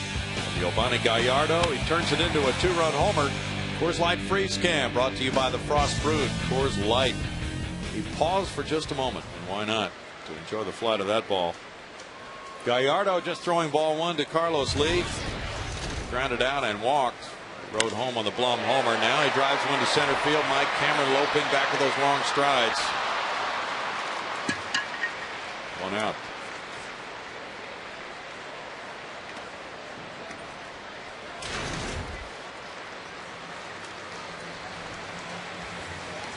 Cameron patrols center field very well. He's won 3 Gold Gloves in his career. A nice jump on that one.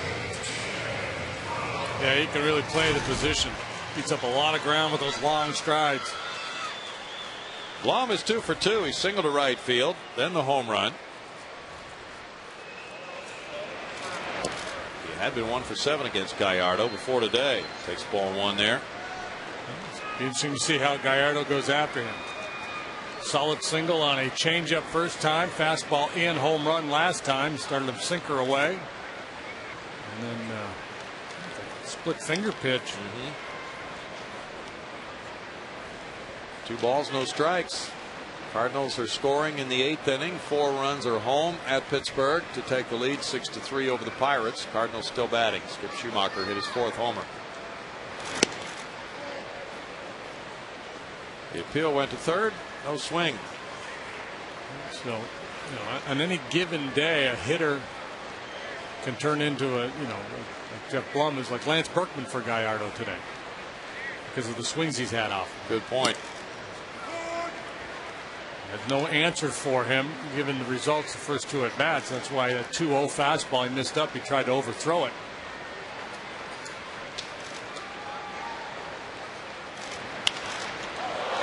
Line into his glove. So that's how he gets him out. A bullet caught by Gallardo. See, he falls off a little bit to the first base side, and that puts him in perfect position to snare that line drive. And just 3 great at bats for Jeff today off Gallardo, one of the better pitchers in the league, and Blum's been all over him.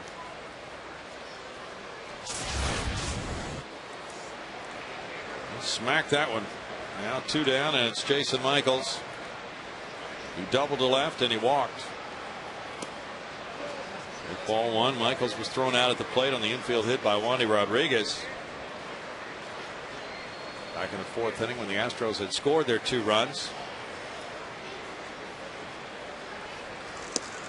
Gallardo spun that one and check swing call at first. He did not go. Ted Barrett with a call. 2-0.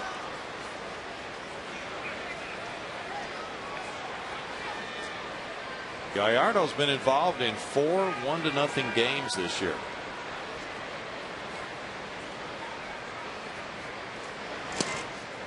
Won 1, he lost 1, and he's had a couple of no decisions. 2 balls and a strike.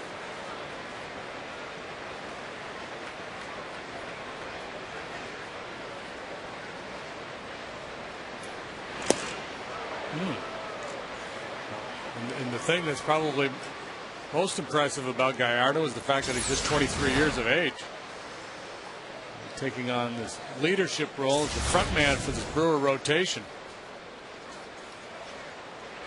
Stays healthy, he's got a heck of a future. He really does. Got a pretty good present, too. Full count. Ted Barrett with another call there. Gallardo pitched the Brewers into first back on May 25th against St. Louis. 8 shutout innings, giving the Cardinals only 2 hits. Milwaukee won that one 1-0 in the 10th.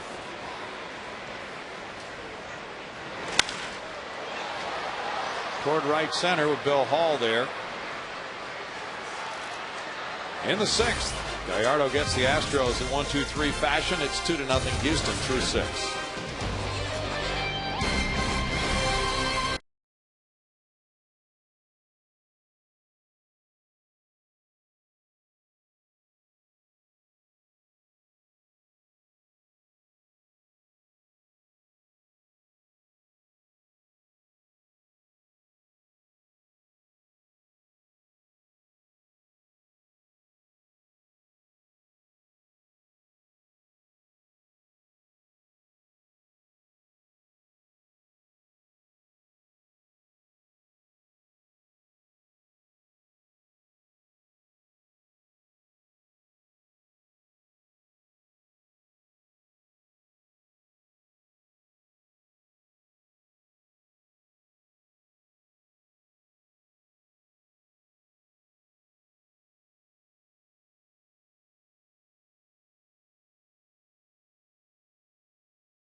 Shutout ball through 6. He's thrown 102 pitches.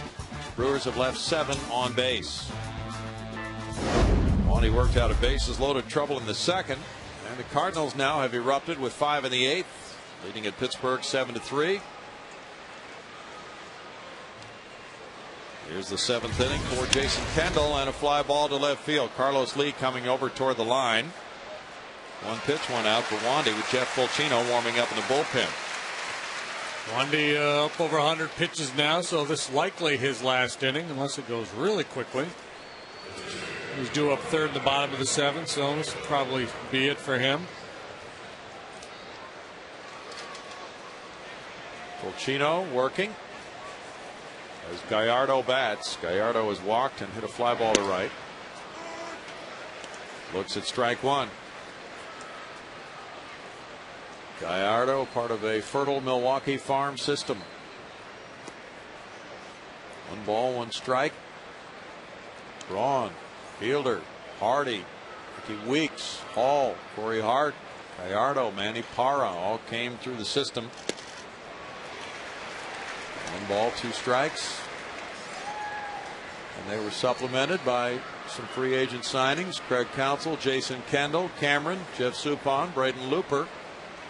Dave Bush came in a trade. Line, and on 1 bounce it goes to Tejada.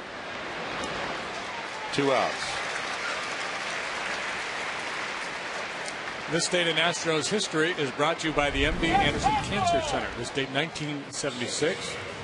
Cesar Cedeno hits for his 2nd career cycle. It's a 13-4 thrashing of the Redbirds. Triples off Bob Forsch in the 1st. Hit a home run, then a double, and then a single, and a 7-run 8th. 5 RBI for CC that day as well.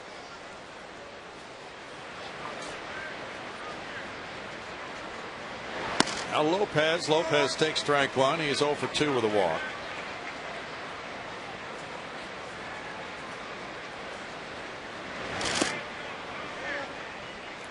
One ball, 1 strike. Mike Cameron's on deck. Wandy had 109 pitches for the day now.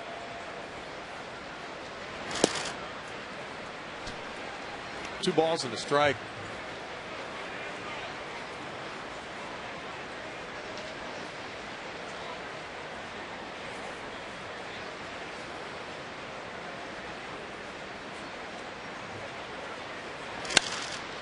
Up the right field line toward the corner. Michael's coming over. That's foul. 2 balls, 2 strikes.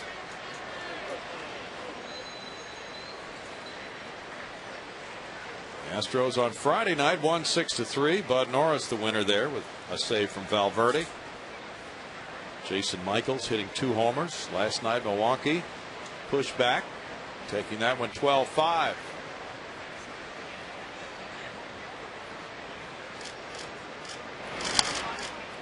Over shortstop and out into left center field. A looping single for Lopez, giving him a 5-game hitting streak now. Did you see Miguel? Yeah. It was great. Watch this effort. This is the definition of optimism right here. I'm jumping.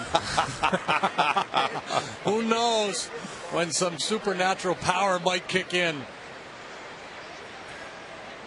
and I'll be able to jump higher and further than any man in the history of the planet.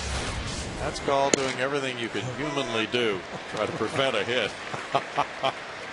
And then some. Strike to Mike Cameron.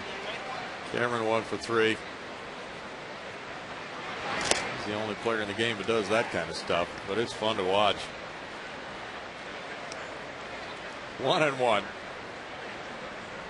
He puts his heart and soul into it. Yeah, I think it was George Will that said the definition of optimism is an accordion player with a business card. But that picture right there may be the visual description of an optimist. Yeah, I'm going for it.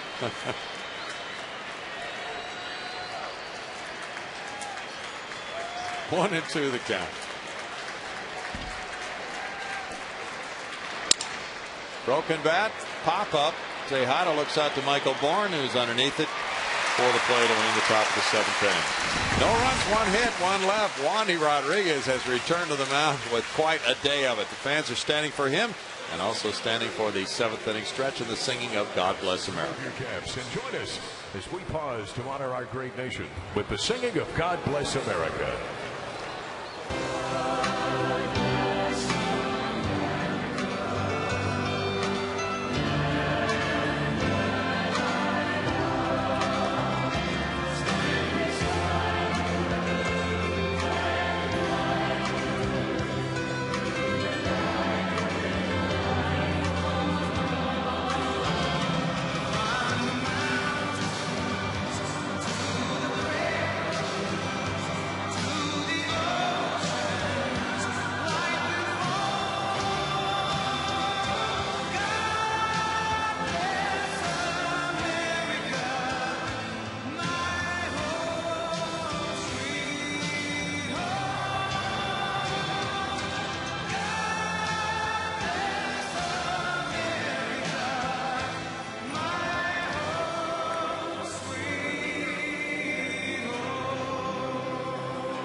Fine frames. The fans have enjoyed it on this Sunday afternoon. And they've been up for the 7th inning stretch. Now it's Giovanni Gallardo back to the mound for the home 7th inning. And Darren Erstad to lead it off. Takes the changeup for ball 1. He has whipped both times today. Humberto Quintero is on deck. Pitcher spot due up third. Fulcino has been warming up in the bullpen for Houston. There's a shot into left field. Erstad whacked it right by the third baseman McGee, and he's going to wind up at second base with an opposite field double. Attaboy, Erstad. 5th double of the year. Yeah, he took that one the other way and hard the other way. Lashing line drive. The Astros now in the 7th inning looking to play a little add-on. 1 run here would be awfully nice. Fastball riding away from Erstad. Spread out using his hands. After 2 punch outs, he said, I'm not going to strike out again. I'm going to make sure I put the ball in play. Humberto Quintero grounded out and he walked intentionally. There's a play at third for Gallardo, and the sliding Erstad is out. So the bunt from Quintero doesn't work. Back to the pitcher, goes 1-5 on Erstad for out number 1.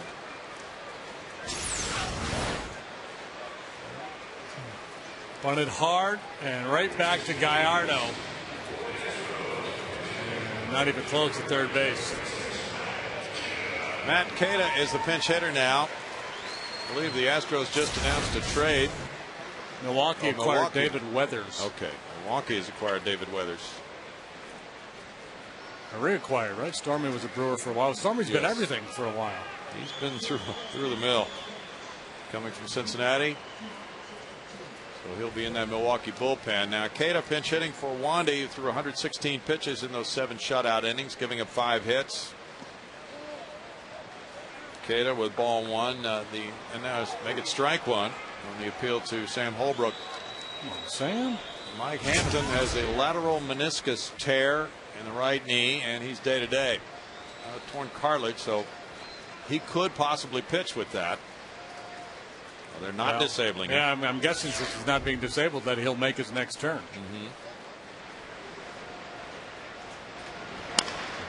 Bounce to third and fair. Here's the throw from McGee to get Keita. Or at least they're going to be in a position to evaluate him over the next couple of days, see how he comes along, and the option of him making that start.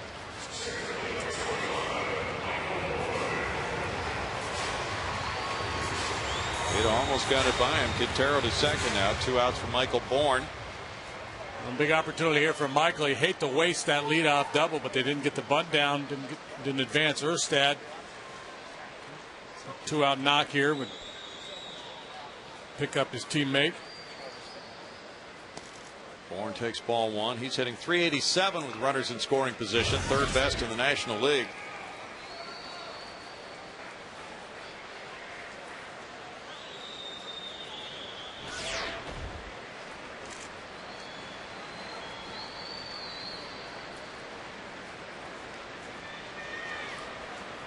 Wandy Rodriguez had 2 walks, struck out 3.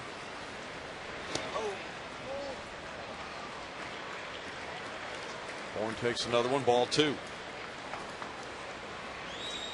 Cleveland 6, the White Sox 3. They've played 6.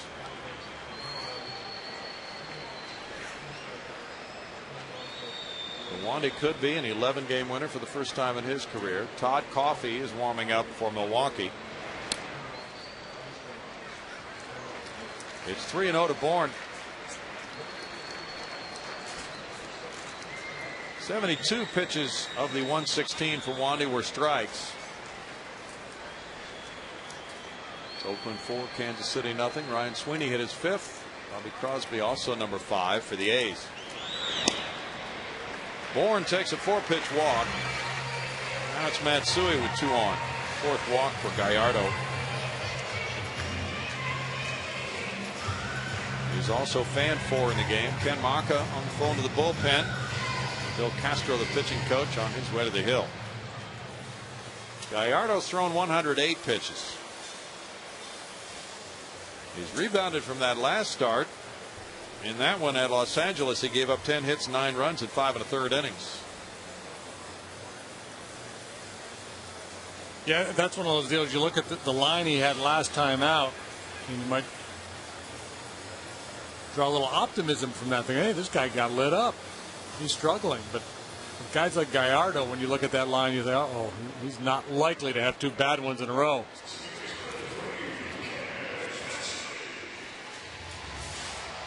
Matsui's 0 for 3. 2 grounders to second and a line drive to third. Gallardo's the ace of this staff. Ken Maka's going to give him a chance to get out of this.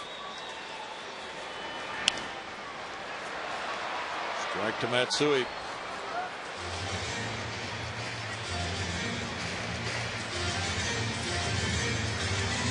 Final game of the homestand. The Astros 30-28 here at Minute Maid Park. He's happy. In the air behind second.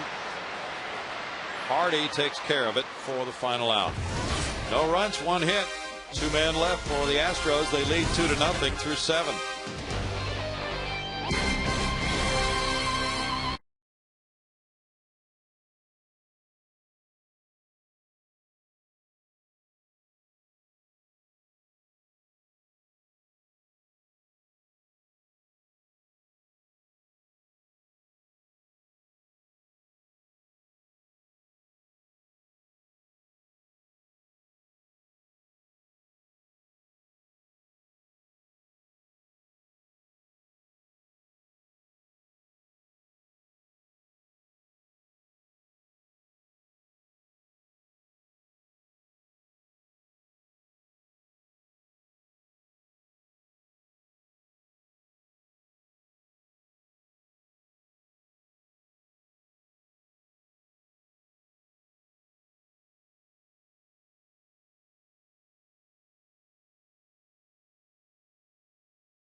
Coming in with the bases loaded and striking out Mike Cameron to preserve a 6-3 lead. That was in the top half of the 7th inning. Then he also worked a scoreless 8th. So Jeff taking on a more significant role in that Astros bullpen of late. And for a couple of reasons. Injuries, Brocale and Hawkins, Arias has struggled some, as has Chris Sampson, but primarily because he's pitched really well. On a nice roll. Doing the chicken dance here. Chino delivers, and it's ball 1 to Ryan Braun, who's 1 for 3. Fielder and McGee to follow in a challenging 8th inning. Brewers are 4th in runs scored. They can score in bunches, especially with these 3 coming up. Braun pops it up. Quintero back. Out of play. Wright and Burdack apparently not available tonight. I assumed they wouldn't be. They're not available this afternoon after throwing as many pitches as they did yesterday, especially Wesley through 61. Normally you would have a lefty up to contend with Fielder. Braun gets on. Prince is the tying run, but because they had to make the move to the bullpen early yesterday, get 7 innings out of the pen, both lefties used, and they threw a lot of pitches. 1-2. Since May 23rd, Jeff Fulcino has had a 2.77 ERA in 24 games. He came in St. Louis in Wandy's last start with the game tied 1-1 in the 5th and absorbed a tough luck loss, giving up 1 unearned run in 3 innings. Jason Michaels in right. And that's one nice out on the Houston side as Braun is retired. How about the job the Astros scouting department have done getting Fulcino and Arias in here as waiver claims? Yes. Outstanding work. Well, looking at that Kansas City club, and of course a lot of times a player will improve after leaving one organization and joining another for whatever reason, but it's hard to figure why he couldn't fit on that pitching staff. Fielder smashes that one through into right center field. It happens all the time in baseball, certainly, but the Astros made a fine acquisition. What's on tap with the Astros, brought to you by Bud Light. For the rest of the month, the Astros will be at Florida, at Milwaukee, then at home against Florida and Arizona, on the road to St. Louis and Arizona on their next trip. And I believe Chicago's on the tail end of that trip on into the month of September. Casey McGee is 0 for 3. Fielder on after his single. Yeah, but that was very good scouting work to project Jeff Fulcino into this organization. Here's ball 1. As he came to spring training, he was in the mix with a lot of other guys, but he has really emerged as somebody who would be counted upon as of right now, if the season ended today, to fill an important role for next year.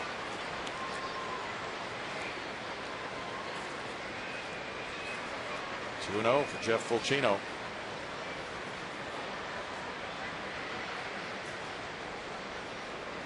He's got the stuff to go through the order 3 times and be effective. Make him a starter. He could. To center field, Michael Bourne way back and makes the over-the-shoulder running catch. Firing back from Taos Hill after a spectacular play for out number 2. That's a game saver. Yeah. Fans know how big that catch was.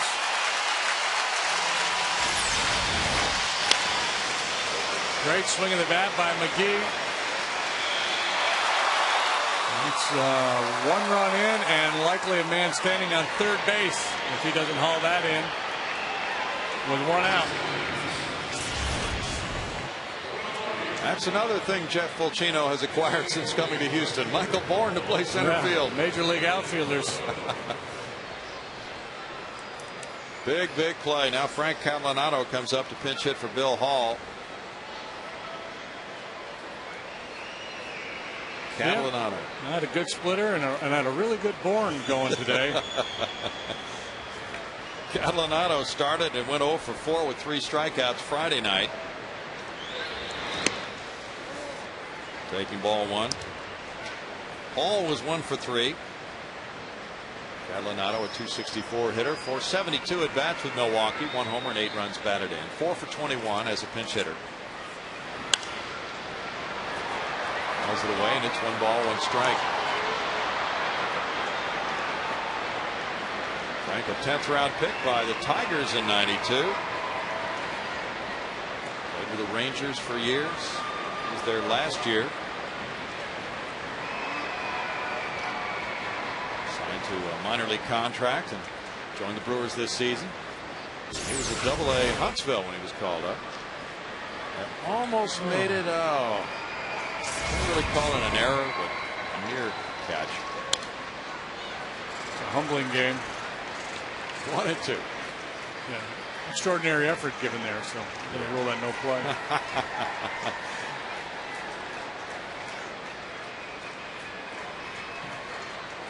Catalanato's been a good hitter over his career. He hit .330 in '01 for the Rangers. .292 major league average for his career. Over 3,600 at bats. J.J. Hardy's on deck. The Brewers have 6 hits, as do the Astros in this 2-0 game. Catalanato's a .279 career pinch hitter. Have bat will trap. Yes. Always been able to hit. Some deficiencies defensively. Was beat out for a outfield spot in the Rangers this year when Andrew Jones made their club.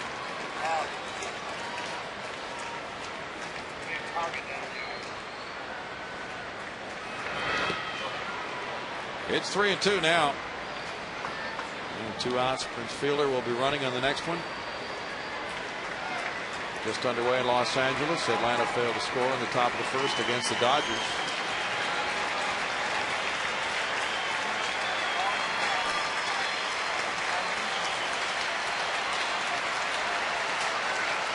Fielder goes, and it's bounced foul. The Braves have been looking pretty good in recent days. They have Javier Vasquez on the mound today against Eric Stultz for Los Angeles.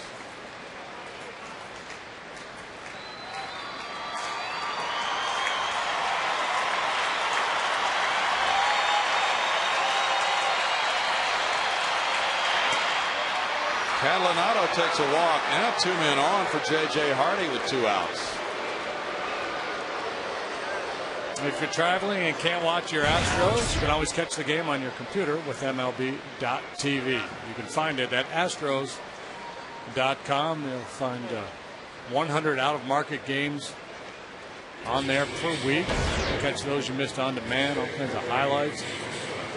Good stuff available. Cecil Cooper's making the slow walk to the mound. Lefty hitting Craig Counsell has been announced as the pinch hitter for Hardy. And Jose Valverde is on his way in with 2 outs in the 8th inning and 2 men on. We'll rejoin you in just a moment.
AT&T, the nation's fastest 3G network. AT&T, your world delivered. It's Jose Valverde in the 8th inning with 2 on and 2 outs with a 2-0 lead. Pinch hitter Craig Counsell standing up there batting for J.J. Hardy. Taking the fastball for ball 1. Counsell started Friday night. Valverde with 14 saves and 18 opportunities, has 3 saves in his last 3 outings, a 2.81 ERA for Jose. 217 batting average against him. Counsell's had 6 at-bats off the big fella. He's got 1 hit. It was a double. Jammed on that one. He fouls it back. Got that closed stance. And most hitters who hit from a close stance, their first move is to open up. And guys who hit out of an extreme open stance will kind of dive to close their stance. But Counsell starts closed and was still drifting in towards the plate.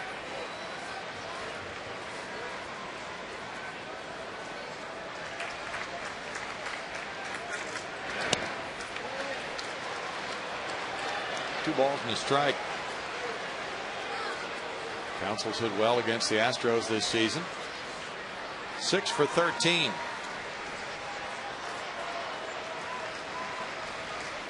This is his 92nd game this year.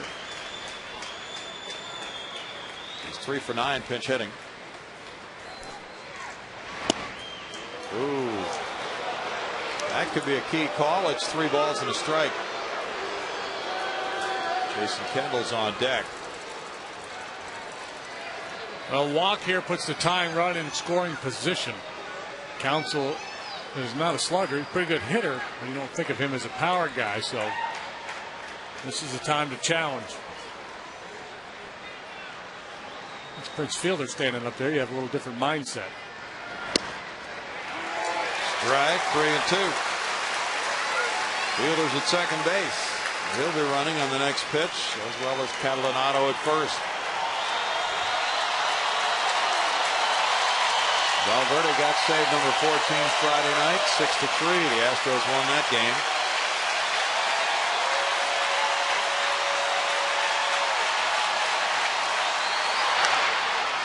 In the air, and Matsui's calling. Valverde puts out the fire in the 8th inning. No runs, a hit, 2 men stranded, 2-0 Astros in the 8th.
With Jody Garrett going in the game in right field, and he will bat 9th. He'll be due up second in the 9th inning. Craig Counsell staying in to play shortstop. After that pop-up with 2 men on, ended the top of the 8th inning, and Todd Coffey is the pitcher. Well, Todd Coffey, like Jeff Fulcino, has benefited from a change of scenery. Really struggled with Cincinnati last year, moved on to Milwaukee. Worked 9 times for the Brewers last season. 50 times he has taken the hill for the Brew Crew, and he's having a fine season. 4-1, 2.22 ERA. Walks down, just 14 of those issued. He's punched out 49, allowing 3 home runs and a .250 batting average. Last year with Cincinnati, he had an ERA up over 6 in 17 ball games. The year before that, a .582 ERA for the Reds. A guy who's always had a good arm. Battled through some struggles for a couple of seasons and has found himself again here in Milwaukee. Big dude. He's listed at 6'5", 255. Miguel Tejada's 0 for 3. Now that's a good sound when Ken Maka hears the report from the Milwaukee bullpen that coffee's hot. Tejada Lee and cup right now. Yeah.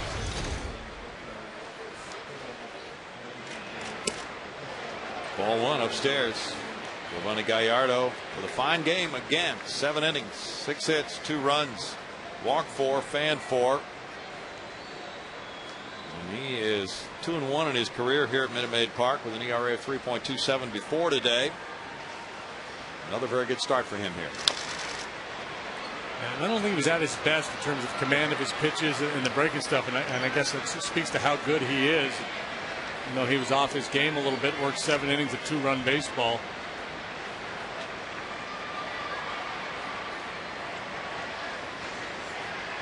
Coffey gave up 3 runs the first time he faced the Astros here in the 11-inning Milwaukee win, April 25th. In the air to right field, Garrett. 1 out. And he's pitched scoreless ball twice here in Milwaukee wins on May 19th and 21st. Carlos Lee 0 for 2 with a walk. Rode home on the Jeff Blum 2-run homer in the 4th inning, the only runs of this game. Jeff Fulcino worked 2/3 of an inning, allowing 1 hit, no runs. He walked 1 with no strikeouts. Jeff Blum's on deck. You were talking about Fulcino being a waiver claim, and Arias. Well, Todd Coffey also was claimed off waivers by Milwaukee last September. Well, when word hits the Brewer dugout and bullpens, folks are going to be a little nervous because somebody's going to lose their spot to David Weathers. Won't be this guy. That's true.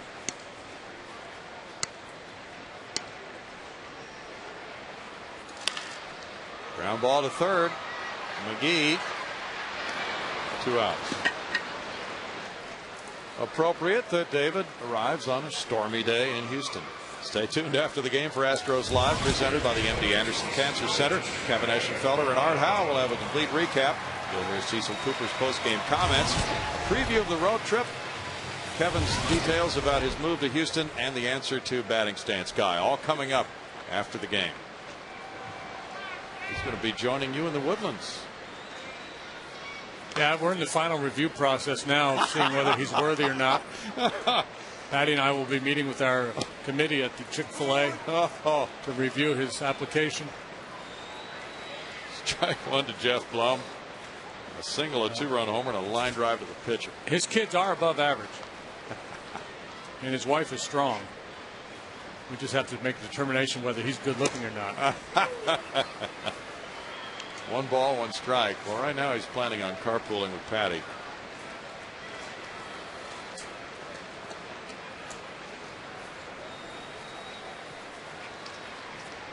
Kendall to lead off the 9th inning, then Garrett, then Lopez to bat third for Milwaukee.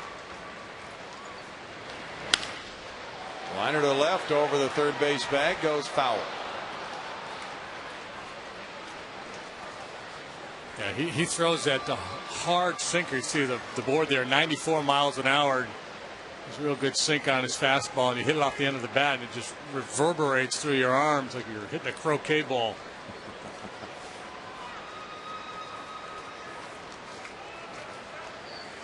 Brandon Phillips gave his pitcher Aaron Harang a 1-0 lead with home run number 17 in the first inning off Matt Cain in San Francisco. Third baseman McGee over into foul ground.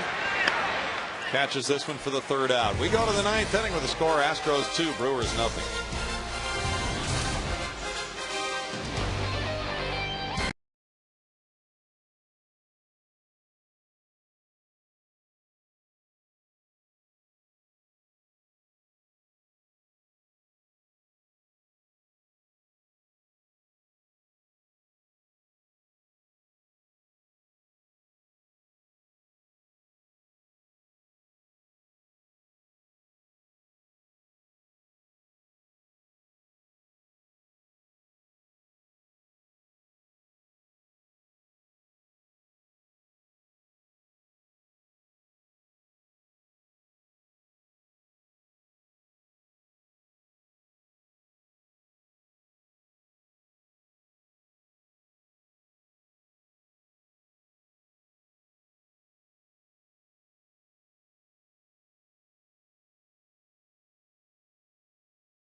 Bud Light line. Steve Perry's collection of bobbleheads. The visiting clubhouse. Famous collection. We go to the ninth inning and it's 2-0 Astros. Jose Valverde facing Jason Kendall. He's 0 for 2. Was hit by a pitch. Ball one upstairs at 96. Jody Garrett on deck. Felipe Lopez due to bat third in the inning.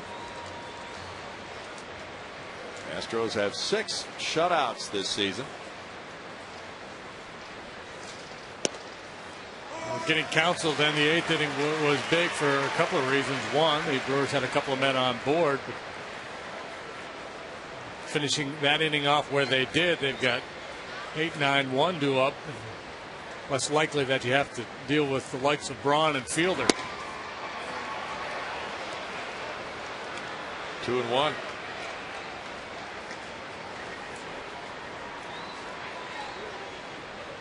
Wandy Rodriguez has been the starting pitcher in 4 of the 6 Astros shutout wins this season.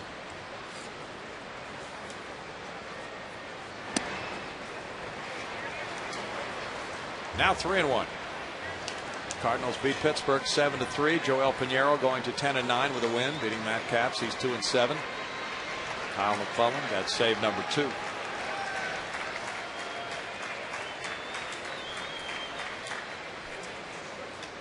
Cardinals now 11 games over 500, 62-51.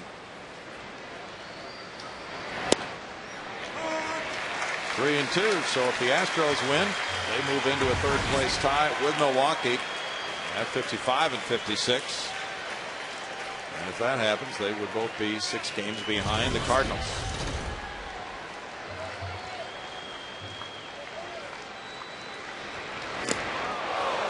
Spins him around, and that's ball 4. Kendall reaching. He actually may hit him now. Yep. Either way, he's on base, but Kendall moves one closer. Yeah. Technically hit by the pitch. Second time he's been hit in this game. Now it's Jody Garrett. Garrett up for the first time in this game. A 201 hitter with 4 homers, 18 runs batted in. He's had 164 at bats since being acquired by Milwaukee. He's hitting 157 with the Brewers. He looks at strike one. He was traded for Tony Gwynn Jr.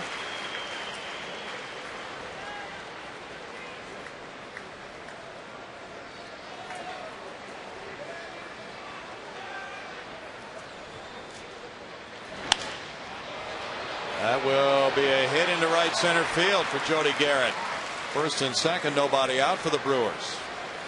Well, now you do contemplate having to deal with Braun and Fielder and the likes. It's more likely to happen now. The play could change all that. That was the case in the first inning.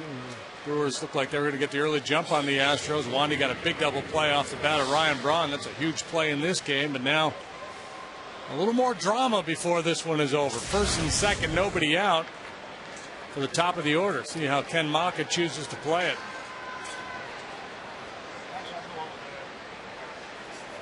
Felipe Lopez has been given his marching orders. Brad Fisher, the coach at third base. Astros playing in with the corner infielders, Erstad and Blum.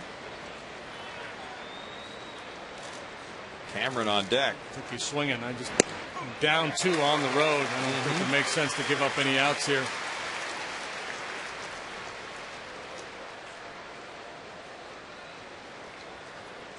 We'll see if they drop back a little bit. They're still in.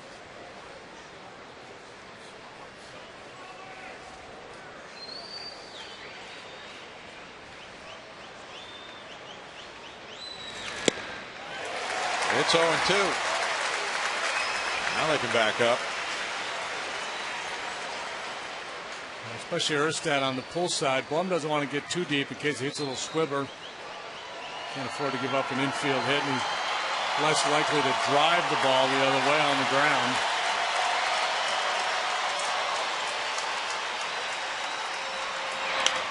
Fouled away.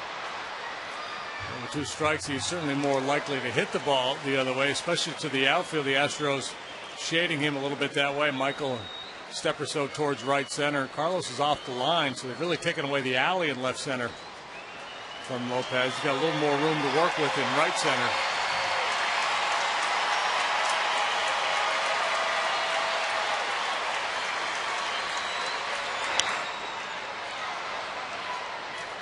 Still 0-2 for Valverde.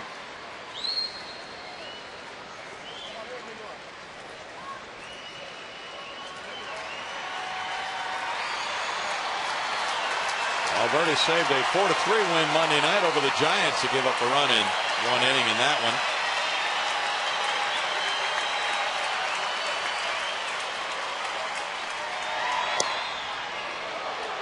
Now it's 1-2. He saved the 2-0 win in St. Louis last Sunday. For Bud Norris, 1 inning and 2/3 to get that save.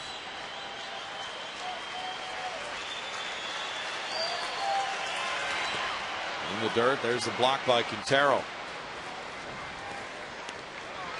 2-2. I'm a little bit surprised Michael's not playing a little deeper in center field. Double could tie this ball game. Yeah.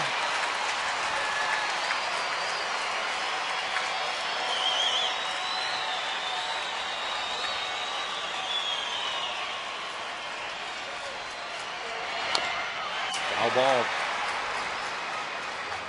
98 miles an hour. Lopez gets just a piece of it to stay alive. He's pretty tough out.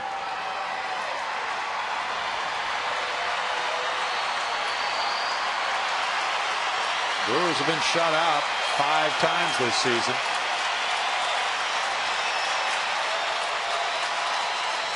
They've scored 43 runs in 8 prior games against the Astros this year. Lopez putting up a battle.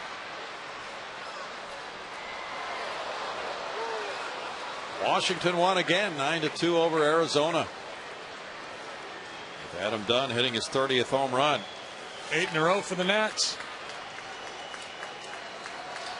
Their 40th win.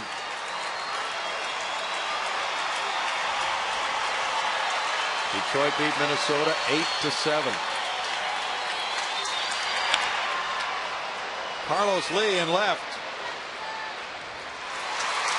1 out. Mike Cameron follows. Well, this is where it really gets interesting. You got 3 consecutive power hitters. Cameron, Braun, and Fielder now.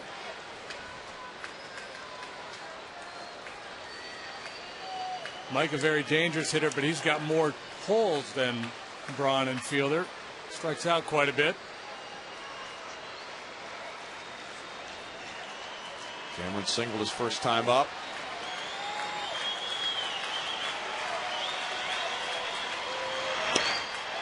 Strike one.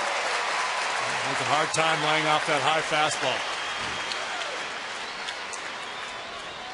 Now, last Sunday, when Valverde saved the 2-0 win for Bud Norris in St. Louis, there was a double play to win the game. It was a strikeout of Albert Pujols and a caught stealing of Ryan Ludwig at second base.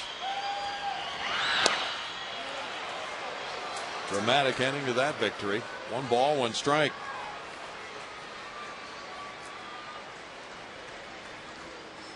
Cameron's a 182 career hitter against Valverde.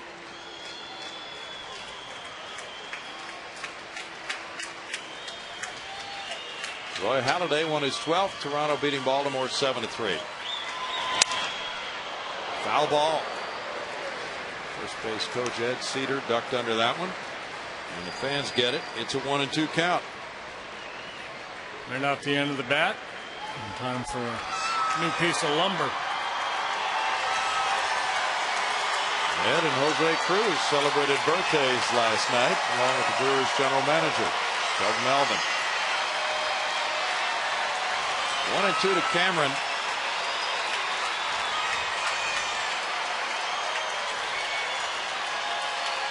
Valverde in his career has 8 saves against Milwaukee in 20 games. Florida leads 9-3 at Philadelphia, middle of the 8th inning.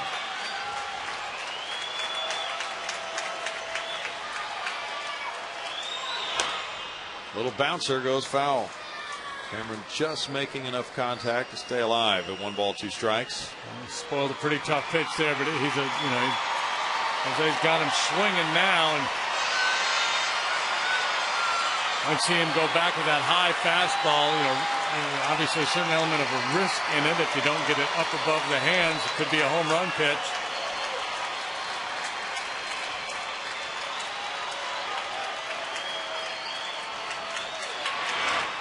Good block by Quintero. The split finger pitch, the one that he throws, he likes to throw a splitter to right-handed hitters. He'll manipulate it to get it to slide away from a right-handed hitter, but that one never close. Good quick feet by Q.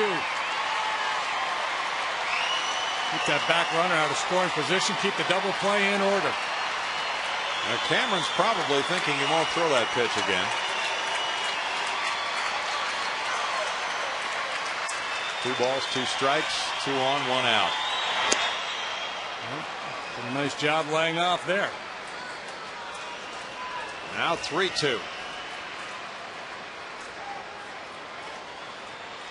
Yeah, and you mentioned that the game in St. Louis where Tony La Russa started Ludwig with Pujols hitting. Pujols doesn't strike out much. Cameron strikes out a lot, so I'd be surprised to see the Brewers moving here.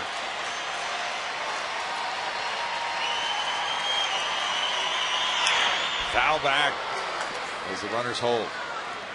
In this situation, you're more fearful of a strikeout, throw-out double play than you are with a ground ball double play.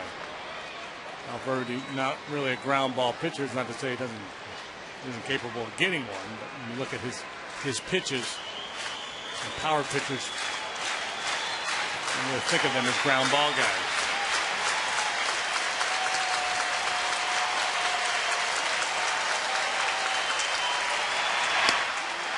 He got him looking.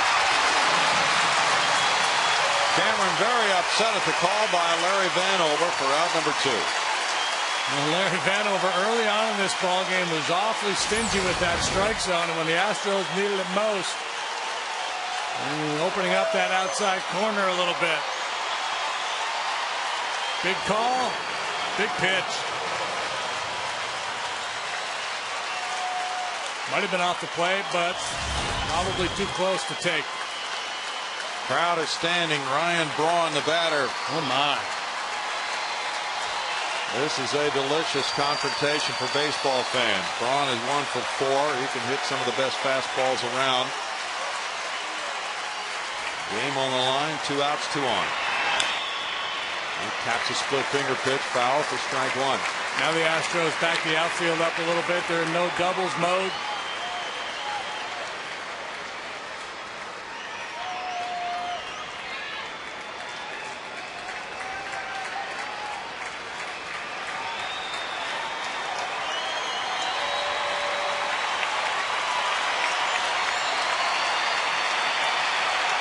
Game has absorbed the attention of these fans today on a rainy day in Houston. Quintero has a little equipment malfunction there.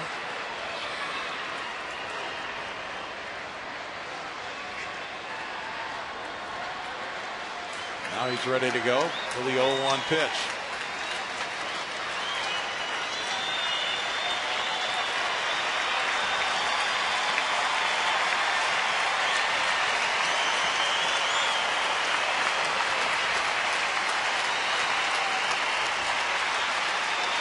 Braun has 5 hits in this weekend series.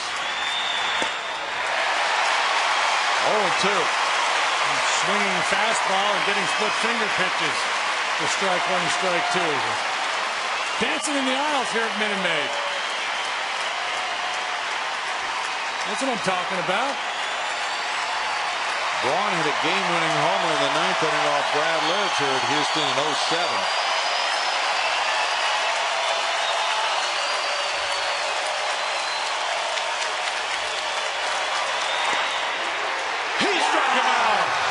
Braun cannot believe that call. Wow. I can't believe that call. So Mike Cameron and Ryan Braun both rung up by Larry Vanover to win this game.